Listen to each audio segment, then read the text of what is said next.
Please, how can I help? I need to report a missing person. She's only 16. She's not come home. She'd never gone missing before. She's just staying at her friends, you know, she's hiding. Maybe she's drunk a bit too much and she's sleeping it off. My Facebook blew up with her face, basically. It was everywhere. I just remember wondering what's happened and what's gone on. You know, the gut feeling was getting stronger and stronger that something serious had happened. This is something you see on the TV, this is something you read in papers. There was a huge search operation going on over many days involving dogs, air support and boots on the ground. And I knew then that that was my Louise. I knew she'd gone.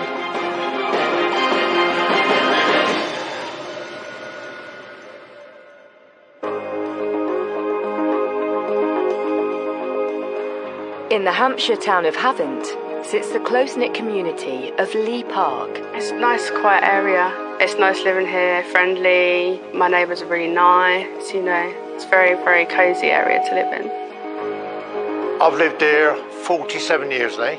People's all lovely. I enjoyed the place, I really do. It's safe, and that's what made us move here, was the fact that it was safe and secure. There was very little crime. When things happen, the community does pull together and help the people out. So I think in a whole, Lee Park is a good place to live. Lee Park is also the home to popular 16-year-old Louise Smith. As a baby, like as a newborn, she was really just quite a quiet baby, to be honest. She used to sleep through the night regularly. She was just a really good little girl. Bradley, my brother, used to come and stay with me with her. And she'd just come in and say, "Can I play with your shoes, Auntie Hayley?" She'd go in my shoe cupboard, get all my shoes, and she'd clonk up and down the kitchen and in the hall, and she loved it. She loved dressing up, you know. She was just so, she was just a lovely little girl. Really good girl. And as she grew up and she began to toddle around, you know, she started to show a cheeky sense of humour. You know, sometimes I'd look at her and she just had a certain look in her eye, and I just knew she was going to come out with something. I just knew straight away. You know, she was quite a bright and happy child. As a young teenager, Louise enjoyed holidays and days out with her aunts and nan, and loved going to theme parks with family friend Sharon. Louise, honestly, she had adrenaline rush on the roller coasters, especially on the Smiler at Alton Towers. She'd come to Legoland, she'd come to Chessington. She loved Chessington, especially like the tigers and that. Louise was like my own daughter. We just really enjoyed each other's company. Louise's parents split, and her father Bradley later moved to Scotland, but maintained a close relationship. I used to have her every fortnight for a weekend. School holidays, half terms, I'd have her for a week. And one summer holiday, she stayed with me for 5 weeks. You know, because she just wanted to stay with me. And so, you know, whenever I could, she came up to visit. We went to Edinburgh because she always wanted to see Greyfriars Bobby and touch his nose, the statue for luck. By chance, when she came up, the Edinburgh Fringe Festival was on, and we walked around and saw it, and she loved it. I could have as much contact with her as I wanted. I was always allowed a good relationship with her, you know, without any problems. After school, Louise moved to a local college and studied veterinary care. She loved animals. There was no doubt about that. She absolutely loved animals. Like I said, we went to Chessington, and out of everything, it was the animal shows she wanted to watch. She just wanted to do anything, I think, with animals. You know, and the world was her oyster. I think her plans were just to get the course done and then decide what direction she was going to take with it. Being a typical teenager, it wasn't long before Louise's attention shifted towards other interests. Louise always had a boyfriend, always interested in boys. She's a very pretty girl, so there was no reason for her not to have a boyfriend. But some boyfriends wasn't the right sort of boyfriend for her. She went to college, and I think she had a boyfriend and she struggled a bit, and I think she just wanted to be with him a lot. She wasn't interested in anything else, you know, she just wanted to be with him. It's like I'd rather talk to my boyfriend than my parents, you know what I mean? It was one of them. But certainly had, had chats with her, the do's and don'ts. Not that she'd ever bloody listen to me, but, yeah. But in March 2020, the COVID-19 pandemic hit the UK. And a national lockdown meant that Louise would be spending more time isolated at her mum's house. Unable to see her new boyfriend, tensions started to grow at home, prompting Louise to pack a bag and move in with her cousin and her husband, Shane Mays, nearby. And to begin with, she seemed happy. But a few months later, everything changed. After Louise moved in Lee Park, she was regularly texting her friends saying how they treated her like a child. Having had an argument, Louise left the home address on the 7th of May. She was contacted numerous times on her phone, I think over 50 times, and didn't respond. But at some point, Louise decided to go home and clear the air, and things were sort of getting back to normal. After making up with her cousin and Shane, the following morning, Louise makes plans for a special national holiday. On the 8th of May, which was actually Victory in Europe Day 2020, where there were lots of celebrations going in gardens, etc., in people's homes, that morning she woke up and she did a Snapchat around about midday saying that she's got, a huge hangover, her head hurts as a result of drinking. It was established that Louise was going to meet her boyfriend at the skate park at around about 3 p.m. that afternoon. But we know that Louise didn't arrive at the skate park, and that's when concerns were being raised by her boyfriend. Louise's cousin makes numerous attempts to call her mobile, but after an hour of phoning, the line disconnects. And by 6 p.m, Louise's cousin is left with no choice but to call 999. Some details would have been taken by the call taker at that point to establish how high risk Louise was and what were her vulnerabilities. Obviously she was 16 years of age, so one would argue she's still a child and therefore vulnerable anyway. But we would also look at our records to see what we know about Louise. Some could say she was streetwise, only been missing 3 hours, not particularly alarming at that particular point, and there was no other information to suggest she would be high risk at that stage. With the case considered fairly low risk, police don't arrive at Louise's cousin's address until 1 a.m. to write up a missing persons report. And those inquiries would be basic inquiries, speaking to friends and family where she may be hanging out. Shane explains to police that he accompanied Louise towards the skate park in Emsworth that afternoon, before heading off in a different direction towards Tesco. Officers want to know if there could be any reason why Louise may have left of her own accord. So if it came out that she had had a falling out, then the police may take the view, well, she's sulking, she's just going to be staying with a friend or hanging around a park or something overnight, teaching them a bit of a lesson to worry about, and then she'll turn up safe and well in the morning. But the following morning, there is still no signs of Louise. I actually got a message saying Louise has gone missing, but lockdown was on. And I technically was in a different country. I didn't know if I could travel. I was trying to arrange things. She'd never gone missing before. She'd obviously stayed at people's houses, but she always let people know where she was. I just thought, no, she hadn't. She's just it's drama. It was like, I thought, no, perhaps she's just saying it, just letting everyone believe that she's gone missing. She's just staying at her friends, she's hiding. Yet as friends and family try to reach out to Louise with no luck, concern sets in. It was completely out of character for her to disappear entirely, especially not be on her phone, because she was always on her phone. That was the scary thing. That was the thing that niggled in my mind, made me think, maybe something has happened, but I tried to block them thoughts out and think of it differently and go, no, she's just missing, she's going to turn up, because the alternative was just too upsetting.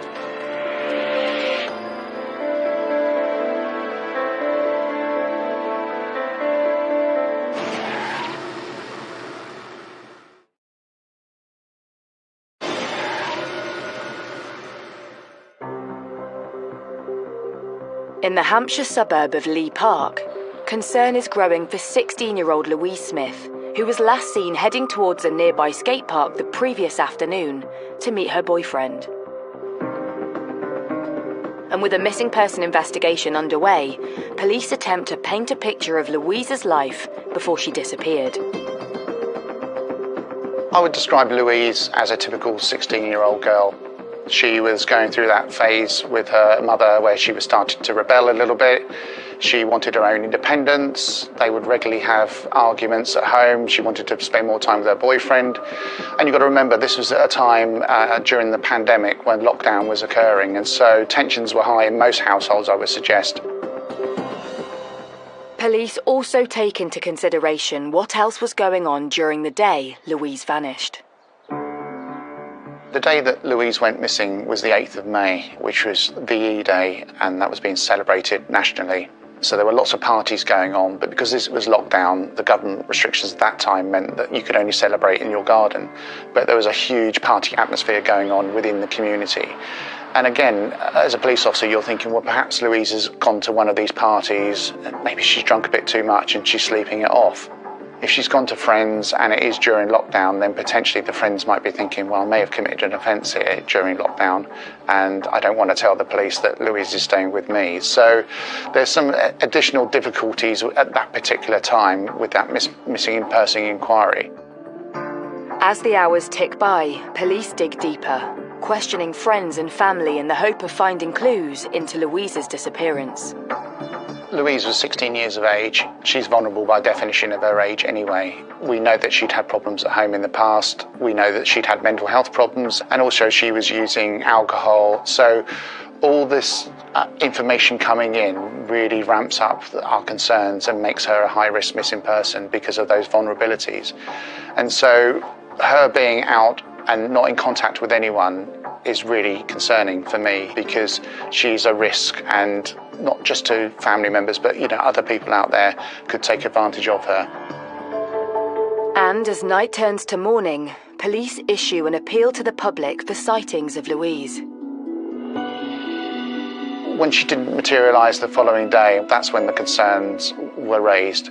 And so, as you would normally do with a missing person inquiry, you would release details of Louise's image to the local media. You'd be asking for the public's help. Did you see Louise?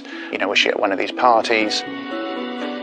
So I'm on a lot of Facebook groups, local Facebook groups around the area, and there was missing pages saying that, have you seen this girl? But yeah, it was just, my Facebook blew up with her face, basically. It was everywhere. When we found out Louise was missing, I said we was all worried about her. I just remember being there, missing posters, being around, everyone wondering what's happened and what's going on. It certainly took off on social media, and the community were doing all they can to try and find Louise by reposting the appeals that the police had put out. Police continue to focus their inquiries in the area where Louise was reportedly last seen, the Emsworth skate park. Officers would be tasked to survey the area to see what CCTV cameras were in that area, going along the most obvious routes to take you to the skate park in Emsworth. We would capture that CCTV, which would be quite a time-consuming process, and then someone would have to review that footage. And while police scour the area for CCTV, the local community also gets involved in the search for Louise. A lot of people around Emsworth are looking for her, because obviously that was the last place she was seen. That was their centre point, and what I'm working out from there. The community seemed to come together to try and sort of help everybody to sort of get through the situation that we were in. There was people out all the time, in family and in the community of Lee Park. There was loads of people out and about looking for her. It was a massive, massive hunt. There was lots of volunteers as well looking for her. I did go out in the car many of times looking for her. I remember once that I thought I'd see her and I jumped out the motor, and I was hoping it was her, I think. And it did really look like her. Unfortunately, it wasn't her. But I wanted to do all I could for Louise in the hope that I was going to find her. There was a hell of a lot of hope that Louise Smith was going to be found safe and well. But as 2 days pass, there is still no signs of Louise. As the case got on during the lockdown, there was no more news. It started to get a bit more escalated, and it definitely was an atmosphere in the local area.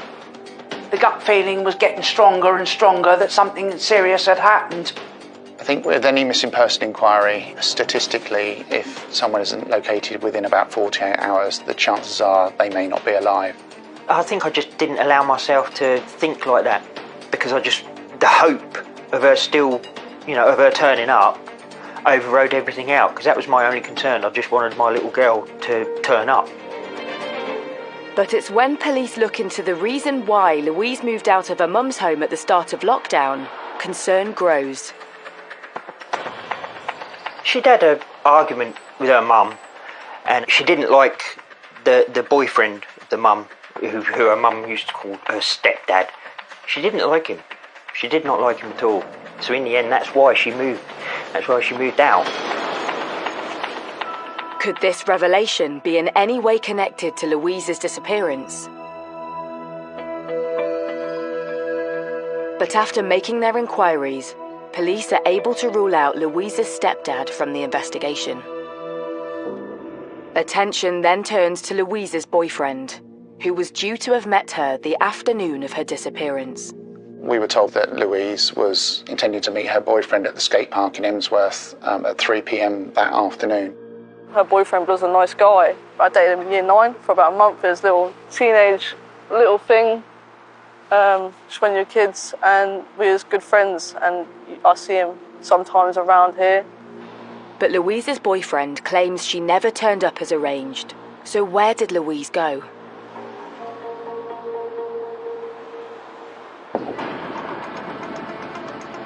With Louise's phone still switched off, police retrieve cell phone data to try to track her whereabouts on the day she went missing, to establish if she did walk to the skate park.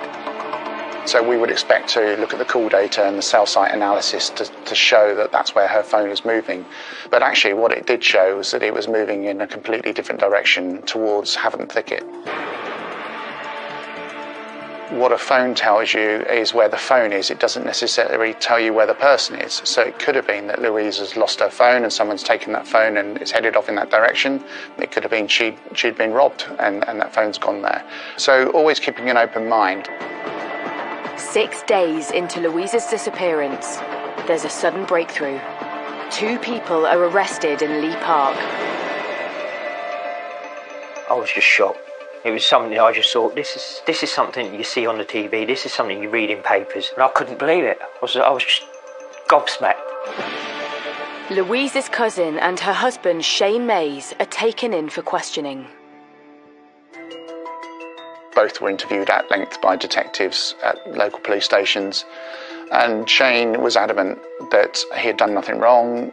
As far as he was concerned, he walked with Louise the route that he said he walked towards the skate park, where she was then going to meet her boyfriend at 3 o'clock, and that was the last he saw of her. But for police investigating Shane's account, things don't add up. Having trawled hours of CCTV footage of the local area, there is no sign of Louise or Shane heading towards the skate park. Alarm bells start to ring in relation to Shane Mays. You start questioning, well, why is he lying? I think once you establish that perhaps some lies have been told to the police by people that were responsible for caring for Louise at that time, concern starts to raise. The latest evidence raises suspicion against Shane. But what led to his wife's arrest? I think when you look at the fact that she reported her missing only 3 hours after sort of a last sighting of Louise, because for me, a 16-year-old not coming home at 6 o'clock in the evening is not particularly something to be concerned about, particularly when it's not the parents raising the alarm. When you layer that with the other information that we're getting, it's starting to paint a picture that is one of concern. So having exhausted pretty much our inquiries based around the account that Shane had given us, and also looking at Louise's phone data, it got to the point where we had made a decision that Shane hadn't been completely honest with us around Louise's movements and her disappearance. And so the decision was taken to arrest both of them on suspicion of kidnap.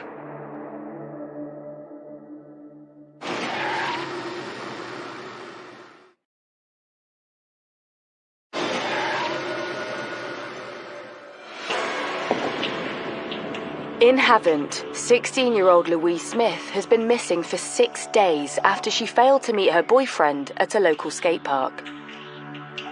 Analysis of phone records and CCTV has failed to show signs of Louise going there, and investigations soon rule out her boyfriend.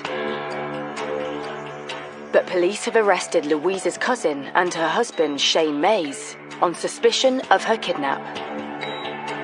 So Shane Mays, I would describe, he was a 30-year-old man. He was out of work.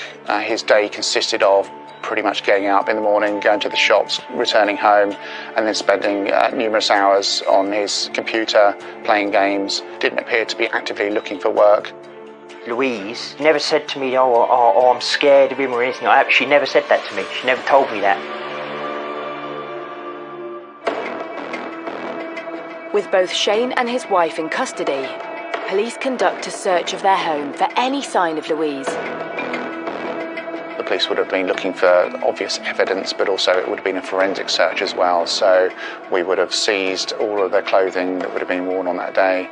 We would have gone through any computers that were there. We would have taken phones as well to establish their movements, see if there were any other phones that we weren't aware of. Police find no evidence of Louise still in the house.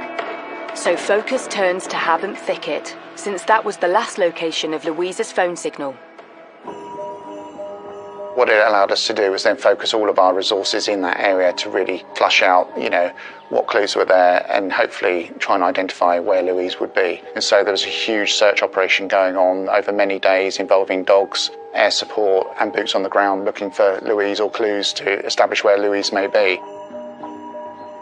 But also we could then move our media appeal to people that were using Havant Thicket on that day, VE celebration day, where a lot of people, would have been out getting their fresh air during lockdown and may have seen something suspicious. So we were really focusing on that area at that point.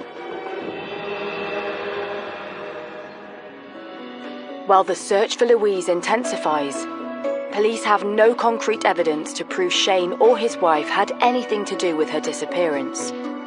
A decision was taken to release them on bail, but with conditions that they reside elsewhere other than their home address.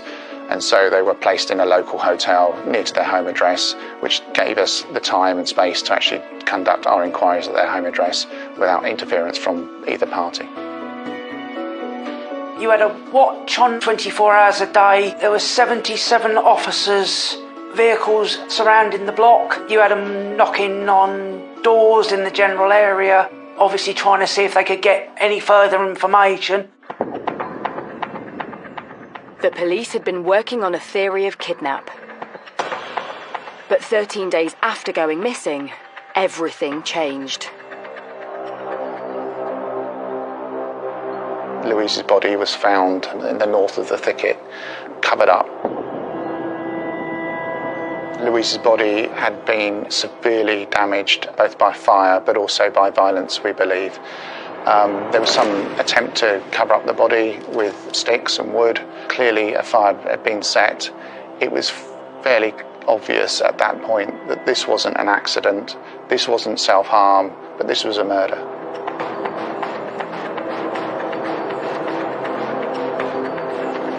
We're just approaching the area where Louise's body was found, and you can see it's hugely dense here. You can't even see the footpath that we've just come off of, so you can only imagine what it would be like in the summer when you've got those really tall ferns around. So this is the site where sadly Louise was found, and there's a fire that's taking place here. I think that's what saddens me about this it should be an area where kids can come and play and have fun and relax and feel safe, but this kind of beautiful location has really been tarred now with this horrific attack.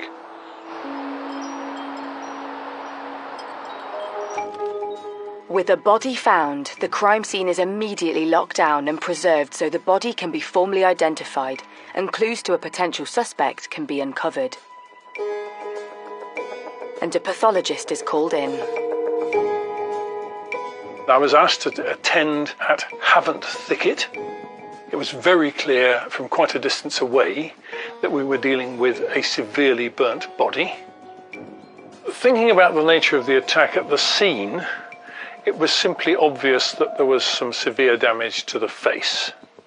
Now that implied heavy impacts of some sort, and it was also clear that a stick had been inserted into the body. That's the sort of thing that could not possibly have happened accidentally.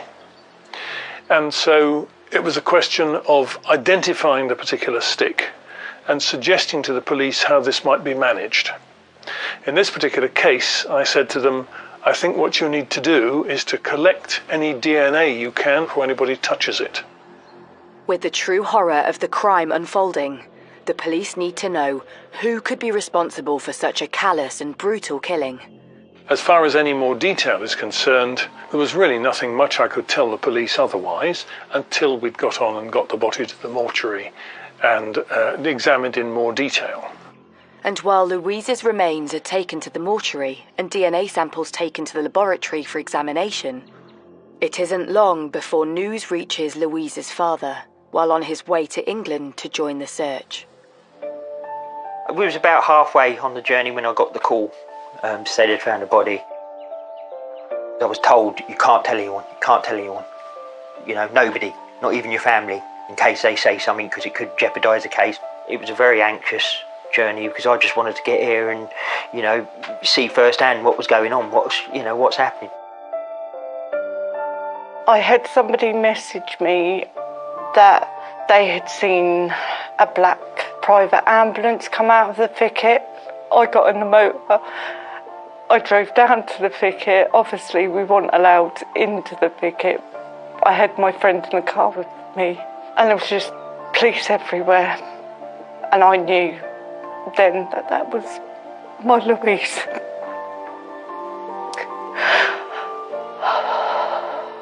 I knew she'd gone. I remember it vividly, but I got the family round because Bradley was coming down. He came in and told me in the kitchen, and I just broke down because I went, nah, it's not her. He went, Hayley's been a body found. I went, no, it's not her, it's not her. They got it wrong. It's not her. I just didn't think it would be.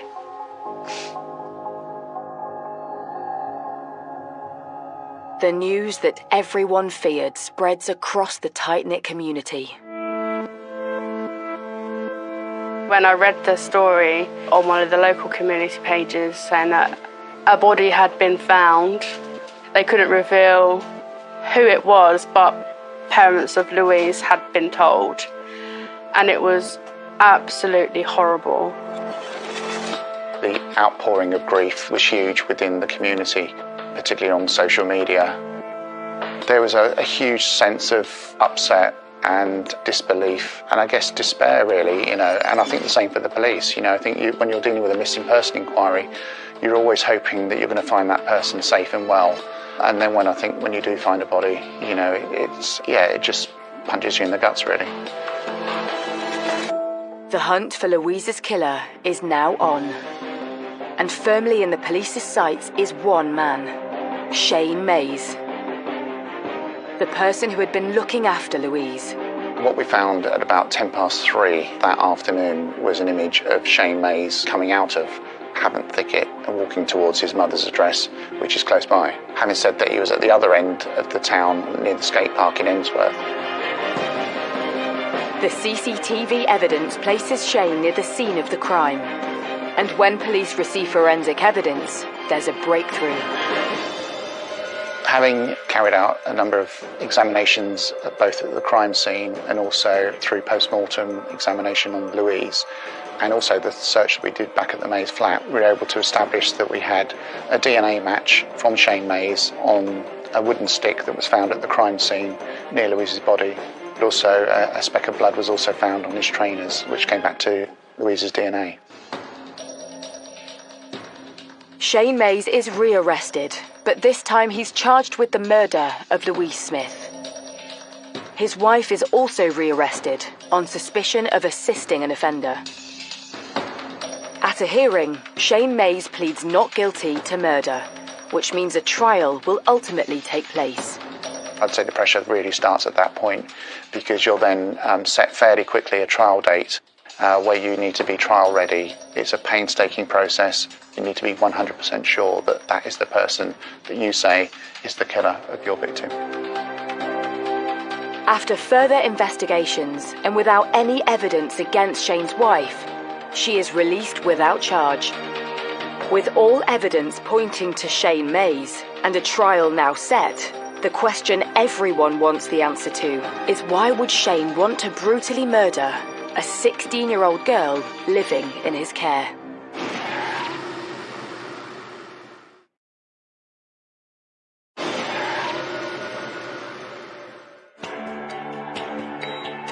Shane Mays has been charged with the murder of 16-year-old Louise Smith after DNA and CCTV evidence linked him to the crime. While police prepare a case for trial, Louise's family and friends have the agonising task of saying goodbye to their loved one.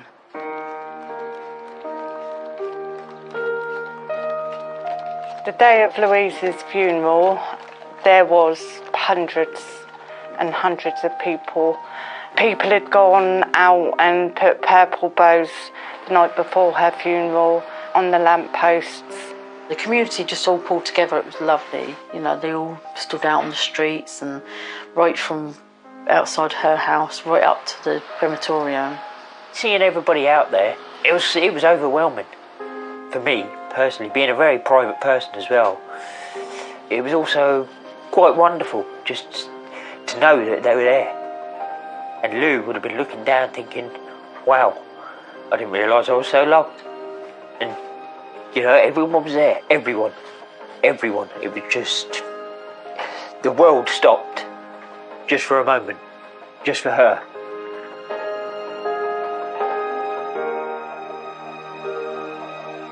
Six months after Louise's funeral, the trial is set to begin at Winchester Crown Court. But just as the court case begins, there's a surprising twist. Day one of the trial, his defence team entered a plea for guilty to manslaughter. So effectively he was saying, I admit to killing Louise, but I didn't mean to do it. He basically then admitted that he had taken her to have a chat and everything because they'd had a falling out the night before, and that he basically just wanted to chat with her. They argued, she hit him with a stick apparently, and then he attacked her because he lost his temper. He just lost control. He said that he just hit her and punched her in the face and did what he did to her, horrific things. And then he said he walked away and he heard her moaning. We examined that plea. We weren't happy with that. We were confident it was a murder. We were confident this was pre-planned. And so we stuck with our guns and said, no, this is a murder trial, and that's what we're going to be seeking for. As the prosecution presents its case, the jury is shown a Snapchat video showing Shane tickling Louise's feet while she was staying with him.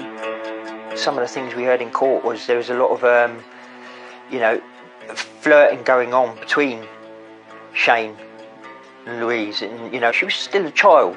He should not have been interacting with her in the way that he was. It wasn't appropriate at all. But according to neighbours, Shane had a more aggressive side. The feeling of my wife and I being around Shane Mays was one that we didn't want to be around him. Shane would be the sort of person, I believe, that would belt you for something if he thought you'd done something wrong. Running up the days to the incident, because they were upstairs neighbours, it was quite a lot of raised voices. A lot of it was targeted at Louise. The court then hears how unhappy Louise really was while living at Shane Mays. When it came out in court that she was reaching out to other people, she hadn't spoken to me about it. The only indication I ever got was one day she just said, look, I don't want to be here at the moment, Dad. I want to come up and see you. And as I said, lockdown stopped that plan, unfortunately. So it was horrible. It was an awful thing for me to deal with, because I just felt like I'd let her down. 2 days before Louise's disappearance, she phoned me and said she needed some lady products. And I believe that might have been a cry for help because she wasn't happy. And unfortunately, I blame myself that I let her down, and I do live with that, knowing maybe if I'd gone and took that to her, that she might have just opened up to me and told me. The court has shown CCTV of Louise and Shane walking together the day before her murder. The day before the incident, we actually saw them. Louise did actually say hello, but that was about all. She seemed very reserved. I think Shane was having a really bad influence on her, to sort of try not to speak to anybody, just focusing on getting back up to their flat. The prosecution reveals to the court horrific details from the post-mortem. In Louise's case, the whole central part of her face and both jaws had been broken into many pieces. The lower jaw in a couple of places, and the upper jaw and the whole facial skeleton from the eyebrows down to the teeth broken into many pieces. Implication of that is that there have been some heavy blows from a heavy object. And the obvious thing in woodland would be a heavy branch of some sort, something of that kind. Large parts of the body had been burnt off. The upper limbs, the head, much of the chest, much of the belly wall at the sides especially, and to a certain extent at the front. The level of damage to Louise's body meant it was almost impossible to establish a cause of death. But the most shocking bit of information was yet to come. It was also clear that a stick had been inserted into the body. Something that I was asked about specifically was whether or not Louise was pregnant. Now, there was nothing left at autopsy to say that she might have been pregnant. The womb muscle itself was really quite well preserved. The lining of the womb that gives you a better idea of whether she might have been pregnant or not, all gone. Long since vanished, so I couldn't say that. But the reason that's important is the assailant might have tried to disturb a pregnancy by putting a stick in there. That suggestion was made. After days of breaking down all their evidence to the courtroom, the prosecution pieced together the full horror of what likely occurred during the last few hours of Louise's life. That morning, Louise woke up and she'd arranged to meet her boyfriend that afternoon at the skate park in Emsworth. So having seen her phone active around about midday, we know that Louise and Shane Mays left the address around about 1 o'clock. But instead of heading in the direction towards the skate park, her phone signal moves towards Havant Thicket, revealing Louise's final movements on foot with her killer. How did Louise end up going to the thicket on foot with Shane Mays? There's no suggestion that she was forced there or dragged there. The thicket itself is huge, and there are so many areas you can go to where you could not see anyone else. That started to show that this was pre-planned and that he lured Louise to that location that was remote with the intention of possibly sexually assaulting her. At some point, Shane assaults and murders Louise and is seen on CCTV leaving the thicket at 3:30 p.m, heading towards his mum's house. Around 5 p.m, he arrives at Iceland Supermarket in Lee Park. He went and bought some pizzas for both him, CJ and Louise, knowing that Louise was never going to be returning home to eat that pizza. By 6:30 p.m, Shane's wife calls the police, reporting Louise missing. Hello, police, how can I help?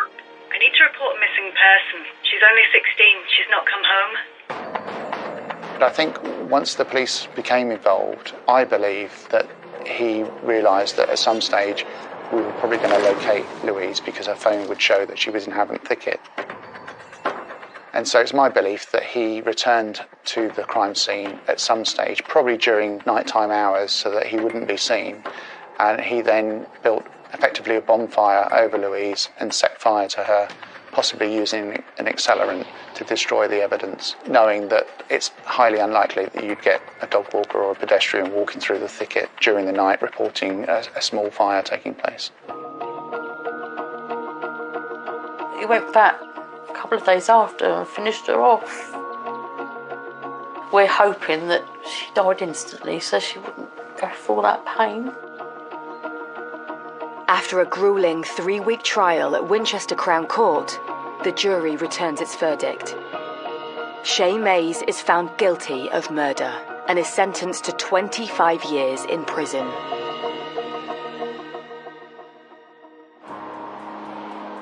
I don't believe he should ever get out. I've always been the one that says, you take a life, you should do a life. I think capital punishment should be brought back. And I think they should lose their life like they took a life, but not straight away. I truly believe if you're sentenced to, as he was, 25 years, that he should serve that 25 years, knowing for that 25 years, at the end of that 25 years, he's going to die. Because that'll have to deal with him in his head all the time. It's a psychological thing. And to me, that's a fitting punishment. With Shane Mays now behind bars, Louise's murder leaves a lasting mark on the local community. Now I reflect on it and I think, I wished I'd done this or I wished I'd done that. But obviously what's done is done. I can't do nothing about it. To think that something could happen of someone of her age, someone so young, dying of something so terrible, it makes you not want to walk the streets at night, especially as a female. It's never going to be the same in our little community here, because what's gone on, it's been wicked, really. There's definitely a dark cloud lingering, definitely a sense of mourning, I guess, of Louise. And every time I drive past the thicket now, I always look in. You just think to yourself, that's where it happened. I don't think I could ever go there, and I don't really see many people go there when I drive past to go to the local shop. It's really much of a barren, kind of left alone area now. And 2 years since her passing, family and friends try to come to terms to life without Louise. The thing that sticks in my mind is the last minutes of her life. Was she scared? You know, she must have been scared. She must have been so scared. That's what really hurts me. I think she must be calling out for us and we couldn't get to her. People say time will heal. It doesn't. Time allows you to cope better. And I am starting to cope a bit better now, but I'm not there. You know, sometimes I'll be having a good time. I'll be having a great day, and then I feel guilty. Because I'm like, why should I be happy? Yeah, it's awful. And the whole family try to get on with it, but all of us think about her daily. Of course we do. Of course we do. We miss her.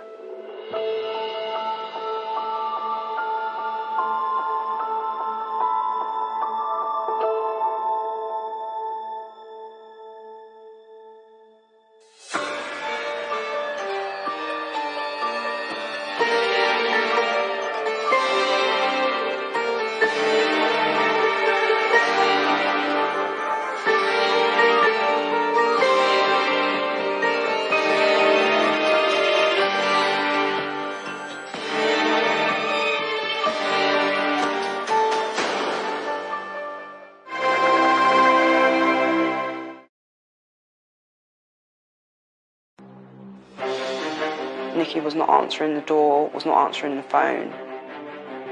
When she doesn't appear, people are surprised. She's usually very reliable. I think it was just a shock because you don't expect that to sort of happen where you live. Just unbelievable. It's like you're in a movie. It's not even happening to you. Murder? What do you mean, murder? When the police reviewed the CCTV footage, they saw a person entering the flats. It's chilling. She's on her way to kill.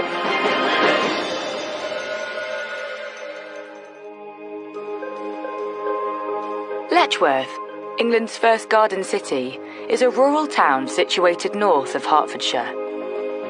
Letchworth was founded by Ebenezer Howard at the start of the 20th century. He wanted people to move out of cramped conditions in places like London and come and live in the countryside. Letchworth, for somewhere to live, is lovely, it's welcoming, it's rural, but within easy reach of both Cambridge and London. I'm getting older, but I still find it's a very safe place to walk around. I just feel it's a very comfy place to live. I think people in Letchworth are really friendly. Often if you walk in, they'll say hello. Life in Letchworth is really good.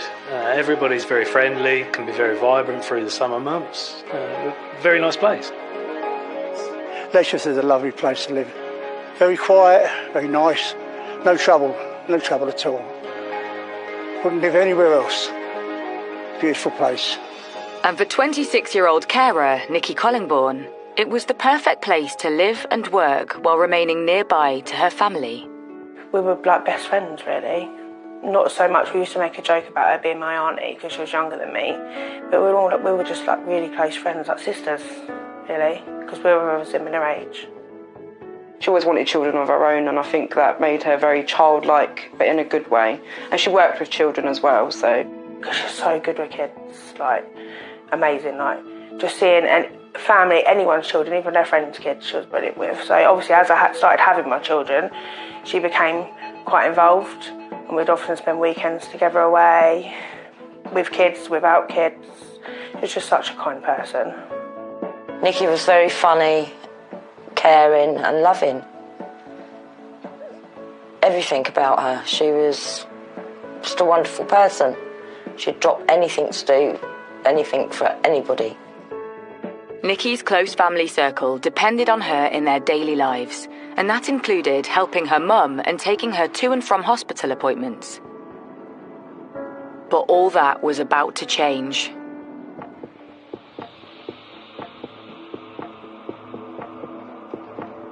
Nikki's mother was very ill. She was being treated in the Lister Hospital in Stevenage, which is about 7 miles away. Nikki's due to collect her, and when she doesn't appear, people are surprised. Nikki usually does all the running around, going and picks her mum up, make sure she's got everything, and she had not answered her calls, which was obviously very unlike Nikki. Nikki would never let anybody down on an appointment, never, unless it was absolute emergency. By the afternoon, I was a bit really worried, so I just sent her a text and I just said, Nikki, if you need me, I'm here, blah, blah, and yeah. And then the next thing I know, her mum had rung me and said, have you seen Nikki? She hasn't turned up to pick me up from hospital, and I instantly knew. I knew something was not right. I went down, the car was there, so I knew she was in the flat. Shouting through the letterbox, like Leanne stuff was shouting through the letterbox, no response. But I know that Nikki was very down and depressed about her mum being poorly, and she was really worried about what was going to happen to her. And sometimes Nikki was the type of person that does need to be just left alone for a little while. It's very unusual for her not to contact people. So I thought, you know what, we'll give it a night. But the next day, there is still no word from Nikki. She's usually very reliable. Her family trust her, they rely on her. So they're concerned. Her half-sister obtains a spare key to her flat and goes round with other members of the family. With Nikki not responding, her family let themselves into the flat. But nothing could prepare them for what they would find. They walked into the kitchen, and in front of them, they saw Nikki on the floor in a pool of blood. Her left wrist had been slit. They found Nikki laying on the floor, her face up, with there was just like a massive congealed blood running from Nikki's head, and yeah, you could see that she was dead. Family members went down to her flat to see if she was okay, and obviously discovered her body. At that point, they immediately called the police. My daughter phoned me up hysterical, saying, Nikki's dead, there's blood everywhere. And I just went hysterical on the phone, and then I was in shock. Police immediately arrive on the scene. to be met by a gruesome sight. In this case, the senior investigation officer will be looking to preserve that scene, preserving and securing evidence. Nikki is laying on the floor of her kitchen, fragments of a ceramic chicken-shaped pot surrounding her. A severe cut is across her wrist. Could she have had an accident or taken her own life? It was so bizarre, and there didn't seem to be any particular reason for it. It was suspected that Nikki had took her own life, but I knew that that wasn't the case. She'd never done that. She loved life too much. She would never have left her mum and her family. As Nikki's body is taken for a post-mortem, the tragic news travels fast through the close-knit community, alerting the local press to the scene. When the police arrived, the area was cordoned off. There were police cars everywhere, officers in white suits from the forensic department carrying out checks. Local people at the shops and the flats were shocked by what had gone on. It's not something you hear about in, the area that you live. It's not something you expect on your doorstep. She was so friendly with everybody around here. It was sad when we heard about what happened to her. She wouldn't hurt anybody. She was the most kindest person I'd ever known. It was devastating news. When the post-mortem report comes in, the results are not clear-cut. From the pathology reports, there's no one single injury that led to Nikki's death. It was inconclusive. But the results do reveal Nikki's skull had been fractured. And it seems the broken ceramic chicken-shaped dish which had surrounded her body was involved.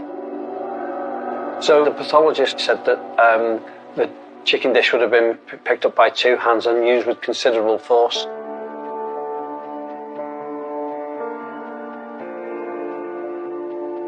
Although it wasn't enough to fracture Nikki's skull, it certainly was enough to render her unconscious.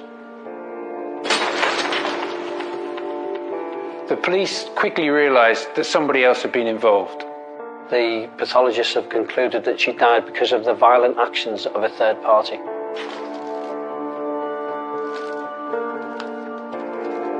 No one could have predicted that this was going to happen. We just couldn't believe it. It was like it wasn't even happening to us. With the outcome from the post-mortem now in, the inquiry into Nikki's death changes focus. She's been murdered.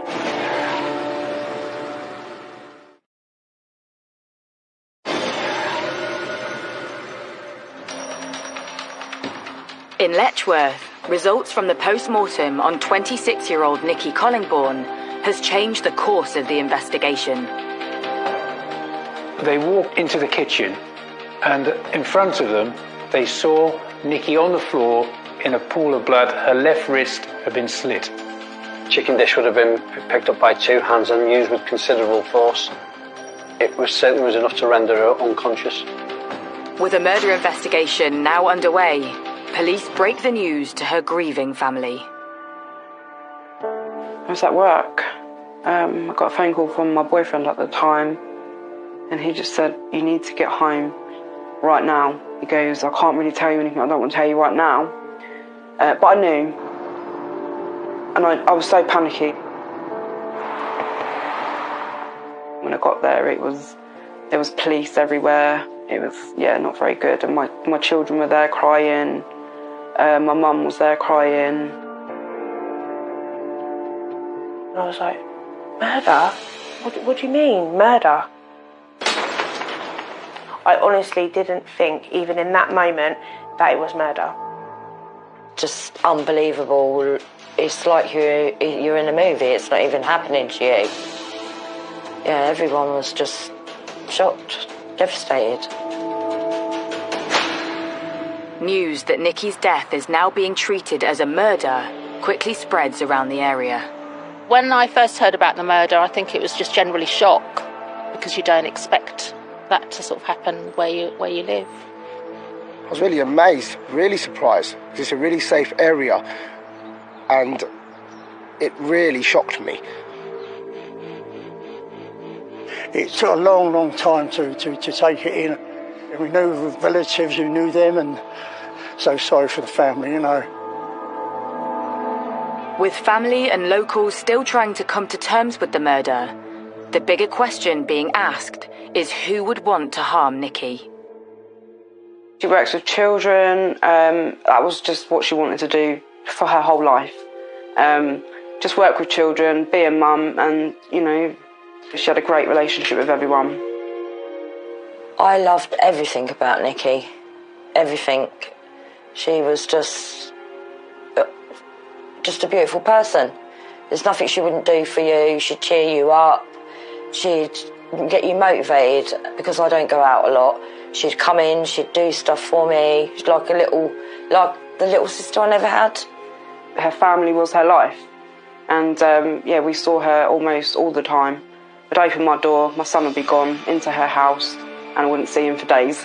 Just to text her to make sure, is my son okay? And she's like, yeah, you don't need to worry, he's here. She literally brought so much joy to anybody that met her, really. She just kept us all together. She was the glue that kept both sides of the family together, really. She was just a really amazing, one of those people that you meet and you're like, wow, she was put on this earth just to care for people. She was just amazing. I was honestly shocked when I found out who the victim was. So I honestly had no idea why anybody would want to harm her. With no clues as to who would want to harm Nikki, forensic officers take a closer look at her flat, turning the block into a major crime scene. Police officers in white suits were gathering vital forensic evidence. The whole scene had been cordoned off. It was a major crime in what was usually a quiet area. A murderer will either leave something at the scene or take something away from the scene. So we're looking to preserve and secure that evidence. And that evidence will be DNA, fingerprints, blood, hair, fibres, etc. So that they're looking for the physical evidence. A forensic examination of the scene was carried out, and DNA, essentially blood, was found on the broken pieces of the chicken pot.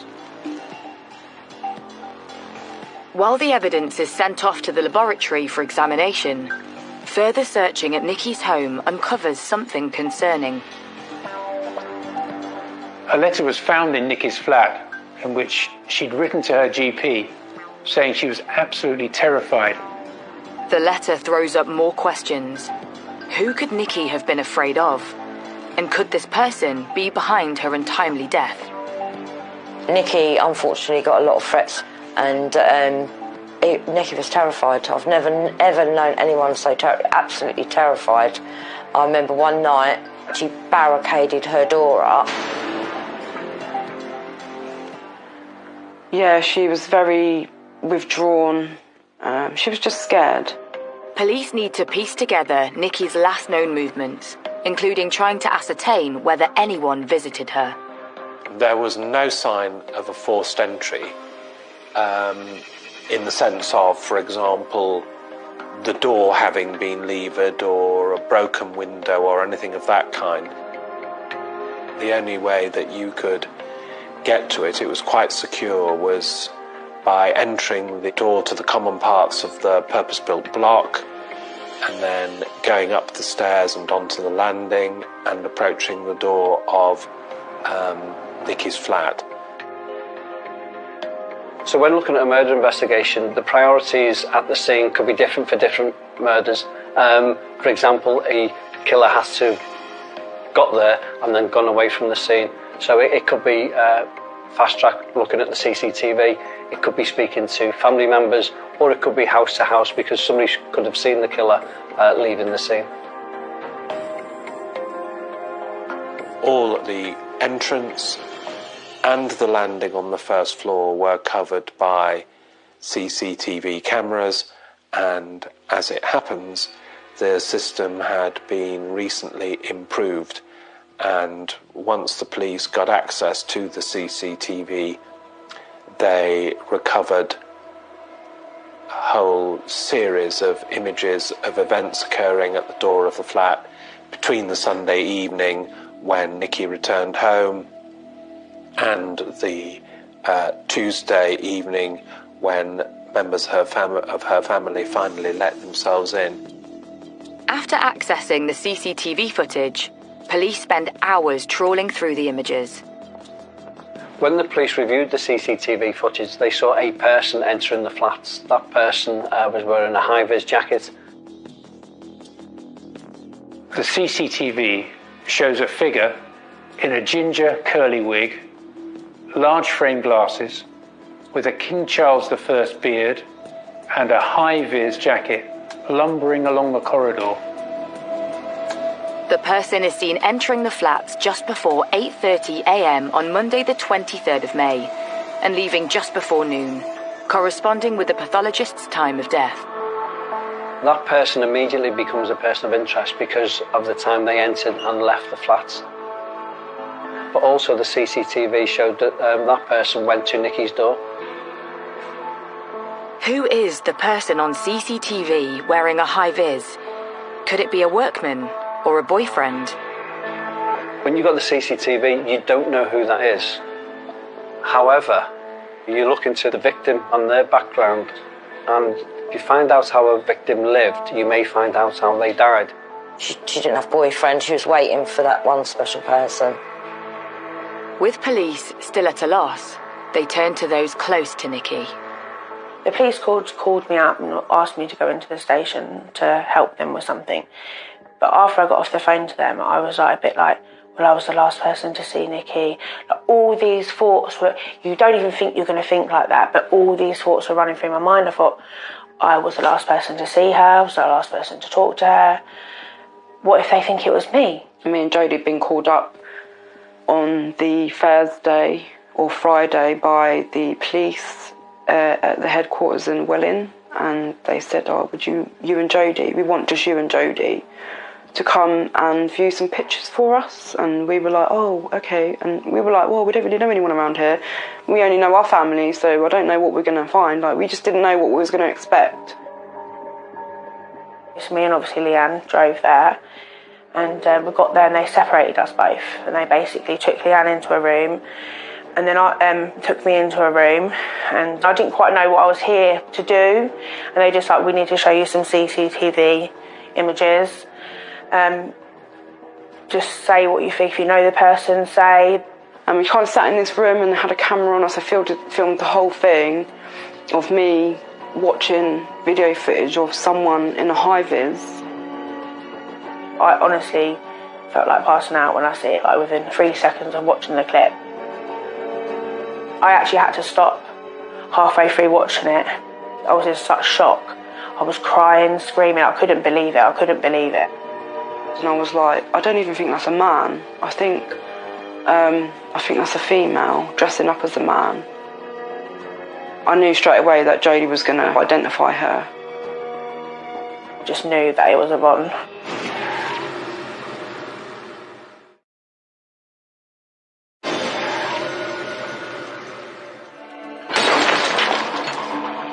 The murder investigation into the death of Nikki Collingbourne has thrown up a suspect. A man seen entering Nikki's flat at the time of her death.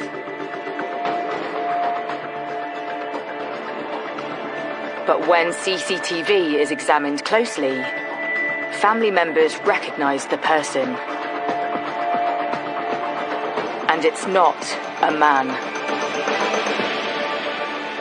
When I see that first image of her dressed up the way she was, it just all hit me. Just knew that it was Yvonne. But who is Yvonne? So Nikki and Yvonne were sisters. There was a big age gap between them, about 27 years. I first met Yvonne when I was dating her brother Paul, who obviously I later married, and we became friends. We used to go to the pub. Yvonne went to live in America, and basically I didn't have anything to do with Yvonne for years. She was estranged from the family.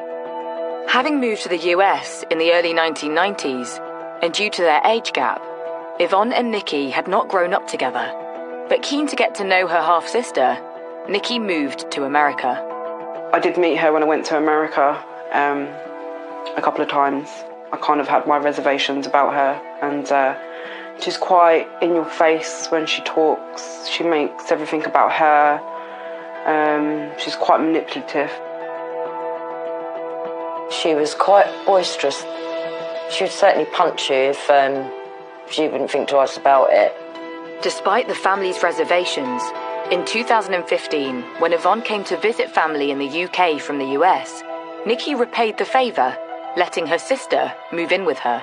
Everyone was just shocked to see her back in the UK, but at first we were happy to see her because she's part of the family. The pair living together came as a surprise to family, since Nikki had shared something with them on her return to the UK. Yvonne and Nikki's relationship was very strained when she came back because they'd had a big fallout before Nikki came back. And then obviously Yvonne followed about, I think it was a year later, but Nikki forgave her and they made it up, and that's how she ended up living with Nikki. With Yvonne Kaler having been identified as the person in the CCTV, and with her being deemed the last person to see Nikki, and therefore a suspect, police need to ascertain what could have gone wrong in their relationship. I have no doubt in my mind that Yvonne was jealous of Nikki and their relationship that she had over the years with their dad. Yvonne was very jealous of the relationship that Nikki had with their dad because she obviously lived in America and Nikki lived in England and she grew up with their dad, and I suppose, you know, she was in with all of us lot, and Yvonne didn't have that relationship with us. We only had that over the internet. Because obviously Nikki felt obliged to have Yvonne there because they were sisters, and Nikki was very much a family person. Yvonne definitely manipulated her and used the fact that they were sisters. Nikki and Yvonne Kaler's relationship was anything other than tranquil. It was difficult and tempestuous. But could this strained relationship between the half-sisters have led to Nikki's death?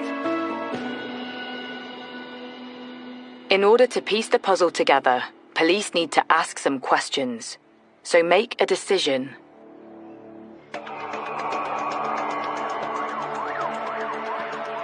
Yvonne Kaler was arrested on the 25th of May, 2016. Once we got the suspect in custody, and we believe that is the killer, the clock is ticking. So we've got to do everything we can to get enough evidence for the CPS to authorise a charge. Because certainly in this case, if Yvonne Kaler hadn't been bailed, she was a risk to other people out there. Because obviously they had Yvonne, they'd arrested her for Nikki's murder, but they had no evidence to hold her. They had this CCTV image, and DNA takes time to come back, so they couldn't actually hold her. With Yvonne in custody, police trawl her mobile phone and laptop and discover she had been searching for flights. The police discovered she was planning to drive to Spain and then fly out to the United States to meet her husband. She was planning to flee the jurisdiction and fly back to America.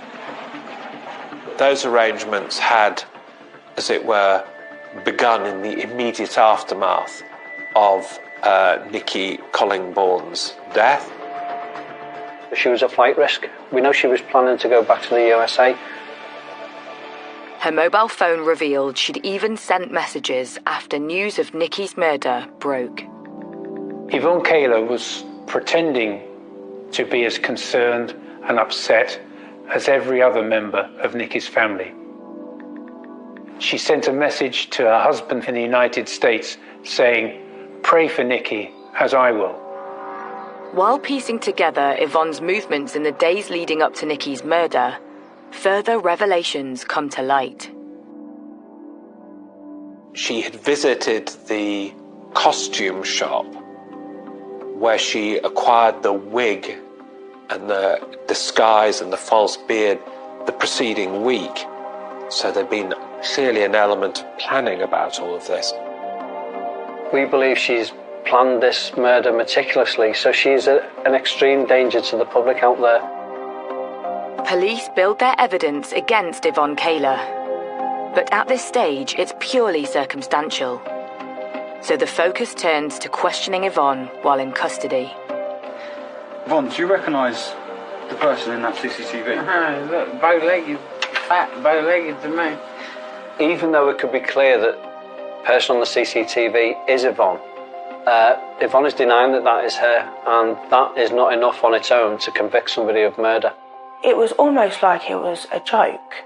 Like she had padded herself up with some sort of padding, and she had a high vis on, a moustache, it looks like she'd bought in a joke shop, a wig and a goatee. And it was the most surreal.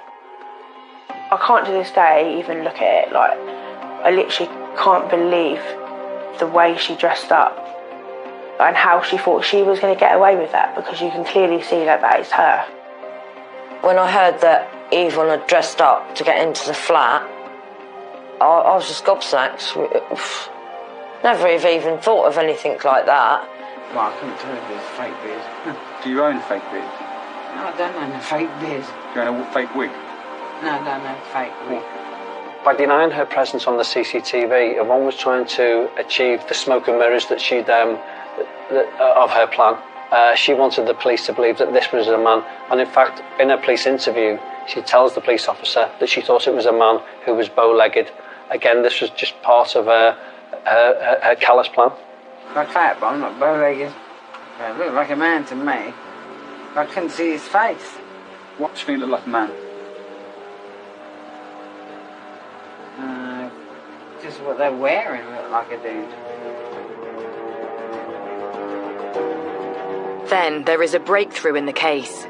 Results have come back from the forensic lab, which had been analysing the blood found on the broken chicken pot. The breaking of the casserole pot at the moment that it was used to strike her had quite clearly cut the hands of the person who was holding it at the time, because on some of those ceramic pieces were found blood, the DNA of which did not match Nikki Collingbourne, but which did match that of Yvonne Kayler. I knew in my mind, Yvonne has murdered Nikki. I just knew. Yvonne Kayler was quickly charged with murder. Well, of course Why would you think that's me? Because to me, it looks like the person's wearing a wig and a beard. Well, I don't know about a wig, but they look like they had a beard. We suspect that person has murdered your sister. Well, it ain't me, because I ain't going to be able to push on that door like that. Yeah, you said, we believe it's you. You said it's not you. I know, you can't believe you think it's me. Having been charged with the murder of Nikki Collingbourne, Yvonne Kayler maintains her innocence, but is remanded in custody until a trial date is set. Nikki's body is released, so she can finally be laid to rest. Nikki was loved by so many people. At a funeral, there were so many people there that obviously I knew, and so many people had travelled from all over to come to her funeral. They'd all bought pictures of her, like at the nursery with the kids, and they all put it on a big board, and it was lovely. But the funeral brings more devastating news for the family. Nikki's mum, Rena, it destroyed her. She died, they did like a day before the funeral. She didn't even get to bury her daughter.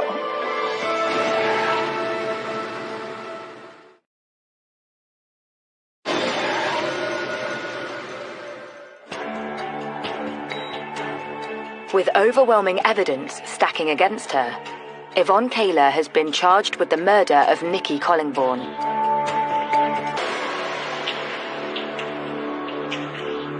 Having pleaded not guilty, Kayler's trial begins at Luton Crown Court.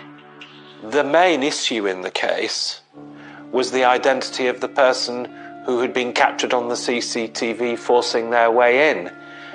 Because Yvonne Kayler's defence to the charge of murder was a perfectly simple one. It wasn't me, and I was elsewhere at the time.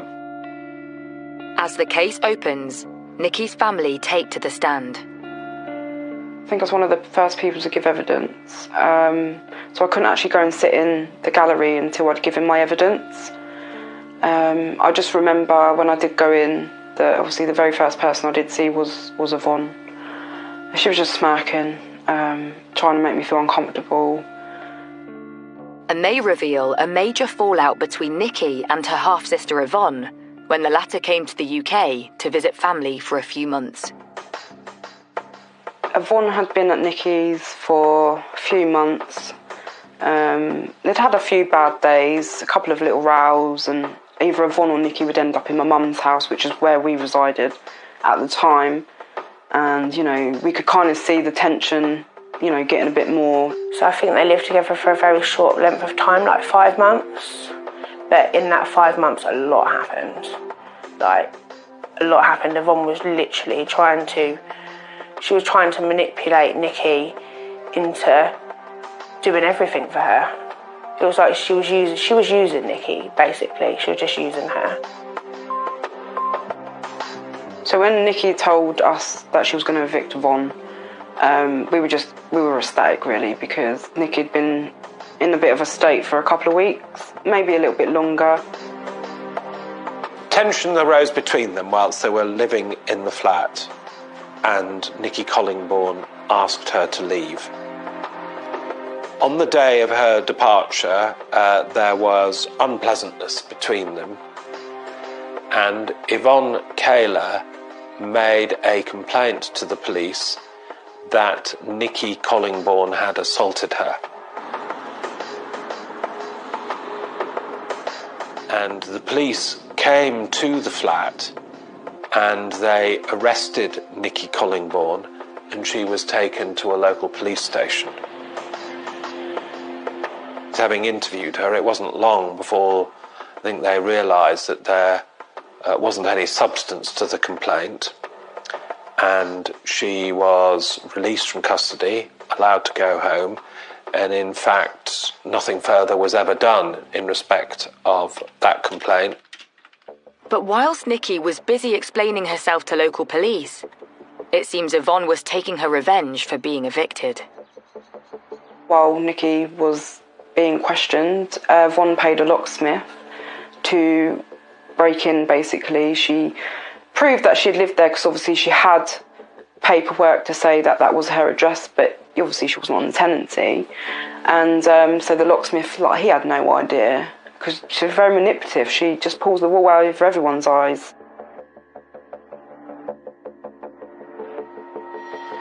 Whilst Nikki was in custody with the police, Yvonne stole loads of stuff.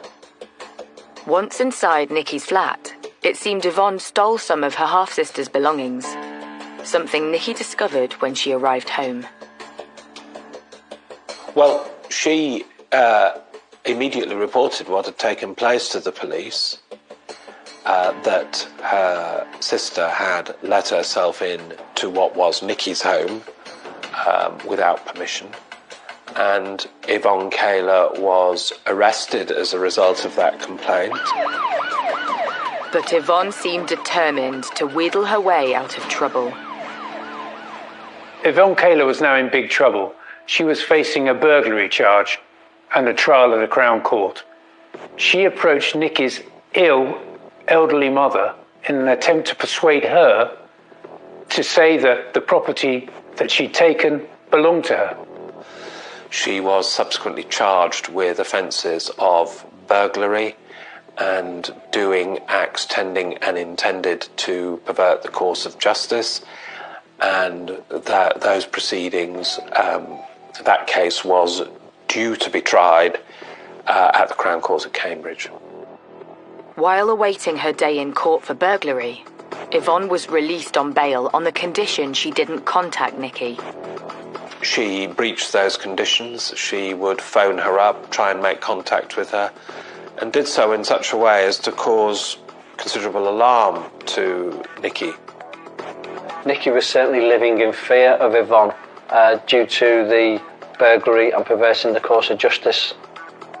I think she was just hoping that Yvonne would get on a plane and go back to America and just leave her in peace, because wherever she went, she was always looking over her shoulder, and it wasn't very nice for her to see her like that. She'd gone completely within herself. She's not bubbly anymore. Yvonne's trial for burglary and perverting the course of justice was listed for May 23rd. Her half-sister Nikki was due to give evidence against her, something which police believe made Yvonne carry out her deadly plan. Yvonne Cayler is a very controlling and manipulative person. She likes to be in control. However, once she's charged with burglary and perverting the course of justice, the court process is out of her control. So to try and wrestle that control back, she's been very, very callous in planning and executing the murder of her stepsister. The court hears how on the day she was due to stand trial for burglary, Yvonne donned her disguise and entered the flat where Nikki lived, approaching her door.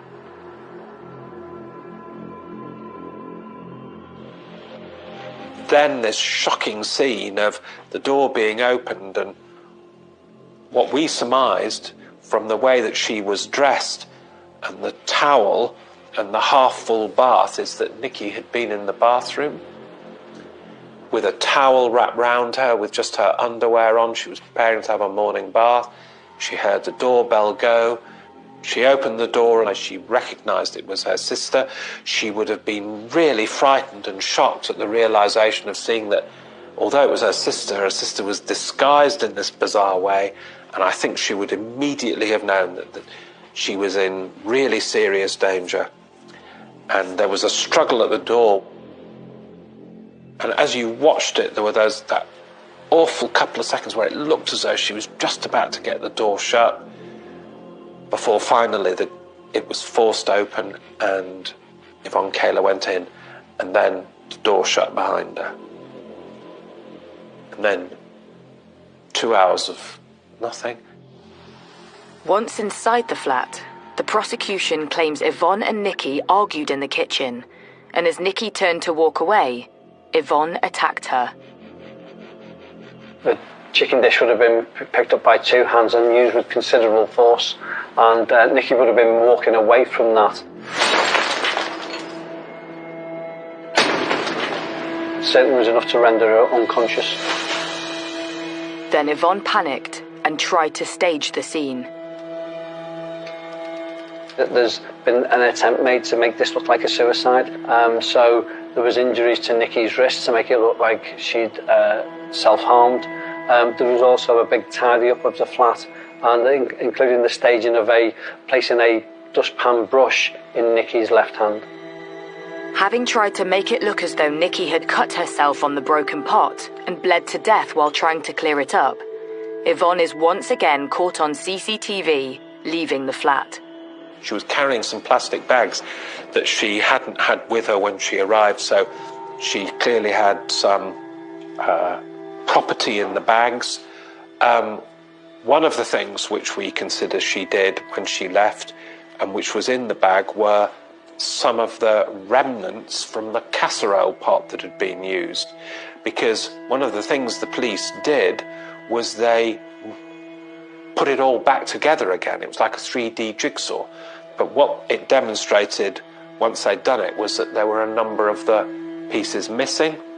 We surmised that she'd realised that there was her blood on the broken pieces, and she had taken those which she could find with blood stains on them in the plastic carrier bag. But unfortunately for her, unfortunately for us, she left a couple behind. When Yvonne Cayler was shown the CCTV footage, her reaction was one of denial. Yvonne, do you recognise the person in that CCTV? Look, bow-legged, fat, bow-legged to me. I'm fat, but I'm not bow-legged. Look like a man to me. I couldn't see his face. As the trial progresses, Yvonne continues to deny her involvement. Then the prosecution calls a new witness. Actually, the worst moment thinking about it through the trial was when they brought prisoner to give evidence against Yvonne. We found out that there was a prisoner that Yvonne had spent some time with while she was on remand. She was going to be released quite soon. She decided to draw a map of my flat and try and bribe a prisoner that was being released to set fire to my flat, knowing that my daughter was living here at the time with my 2 grandchildren. She had this idea that if she gave her some of her DNA, I think it was blood, on a cotton bud or something, that she could leave the evidence there and set fire to it and say, well, someone's trying to frame me, because how would my blood be at a scene when I'm in prison? So someone's obviously framed me for the murder of Nikki. But Yvonne's bizarre plan to try to suggest she had been set up for the murder didn't sway the jury. With all the facts presented to them, including the CCTV footage and the DNA evidence, the jury retires to consider its verdict. So at one point in the trial, I honestly thought it was going to go the other way. It was like almost like her defence was like making it kind of out like she couldn't have possibly done this, and like honestly, we honestly thought at one point maybe she's going to get away with this. Honestly, it's a really scary feeling. Even though we knew all the evidence was there, it's convincing that jury that she did that. On December the 19th, 2016, Yvonne Kaler is found guilty of murder and sentenced to life with a minimum of 20 years. Yvonne Kaler could have accepted the burglary charges or gone to trial on the burglary charges and let the jury decide. But she decided not to. She hatched a plan, cold, calculated, and she killed Nikki Collingbourne rather than face a trial for burglary. When the guilty verdict was read out, I think there was the biggest sigh of relief to know that she was going to be locked up and that we would just never have to have anything to do with her ever again, and that we could then tell our children that this bad person is now in prison and she can't touch any of us anymore. After Nikki passed away, people would like come up to me and say how sorry they were, and they'd always have a memory of her helping them in some way. Like, she would literally go out of her way to help people. She loved to make people happy, and that's what Nikki lived for, because seeing other people happy made her happy. Like, I can't explain. She was just such a gentle soul.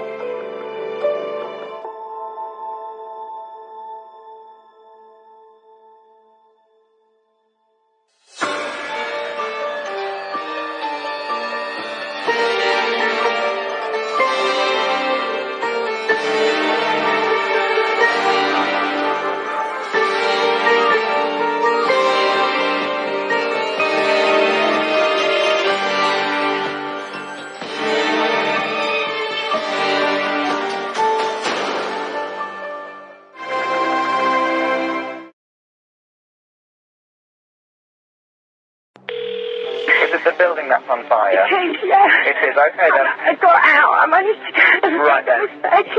It's okay, is everybody out of the building? No, there's still my partner in. Right, is he able to get out of the building? No, because there's fires near the door. When the call came in, it seemed an unlikely town and an unlikely venue for this sort of thing to happen.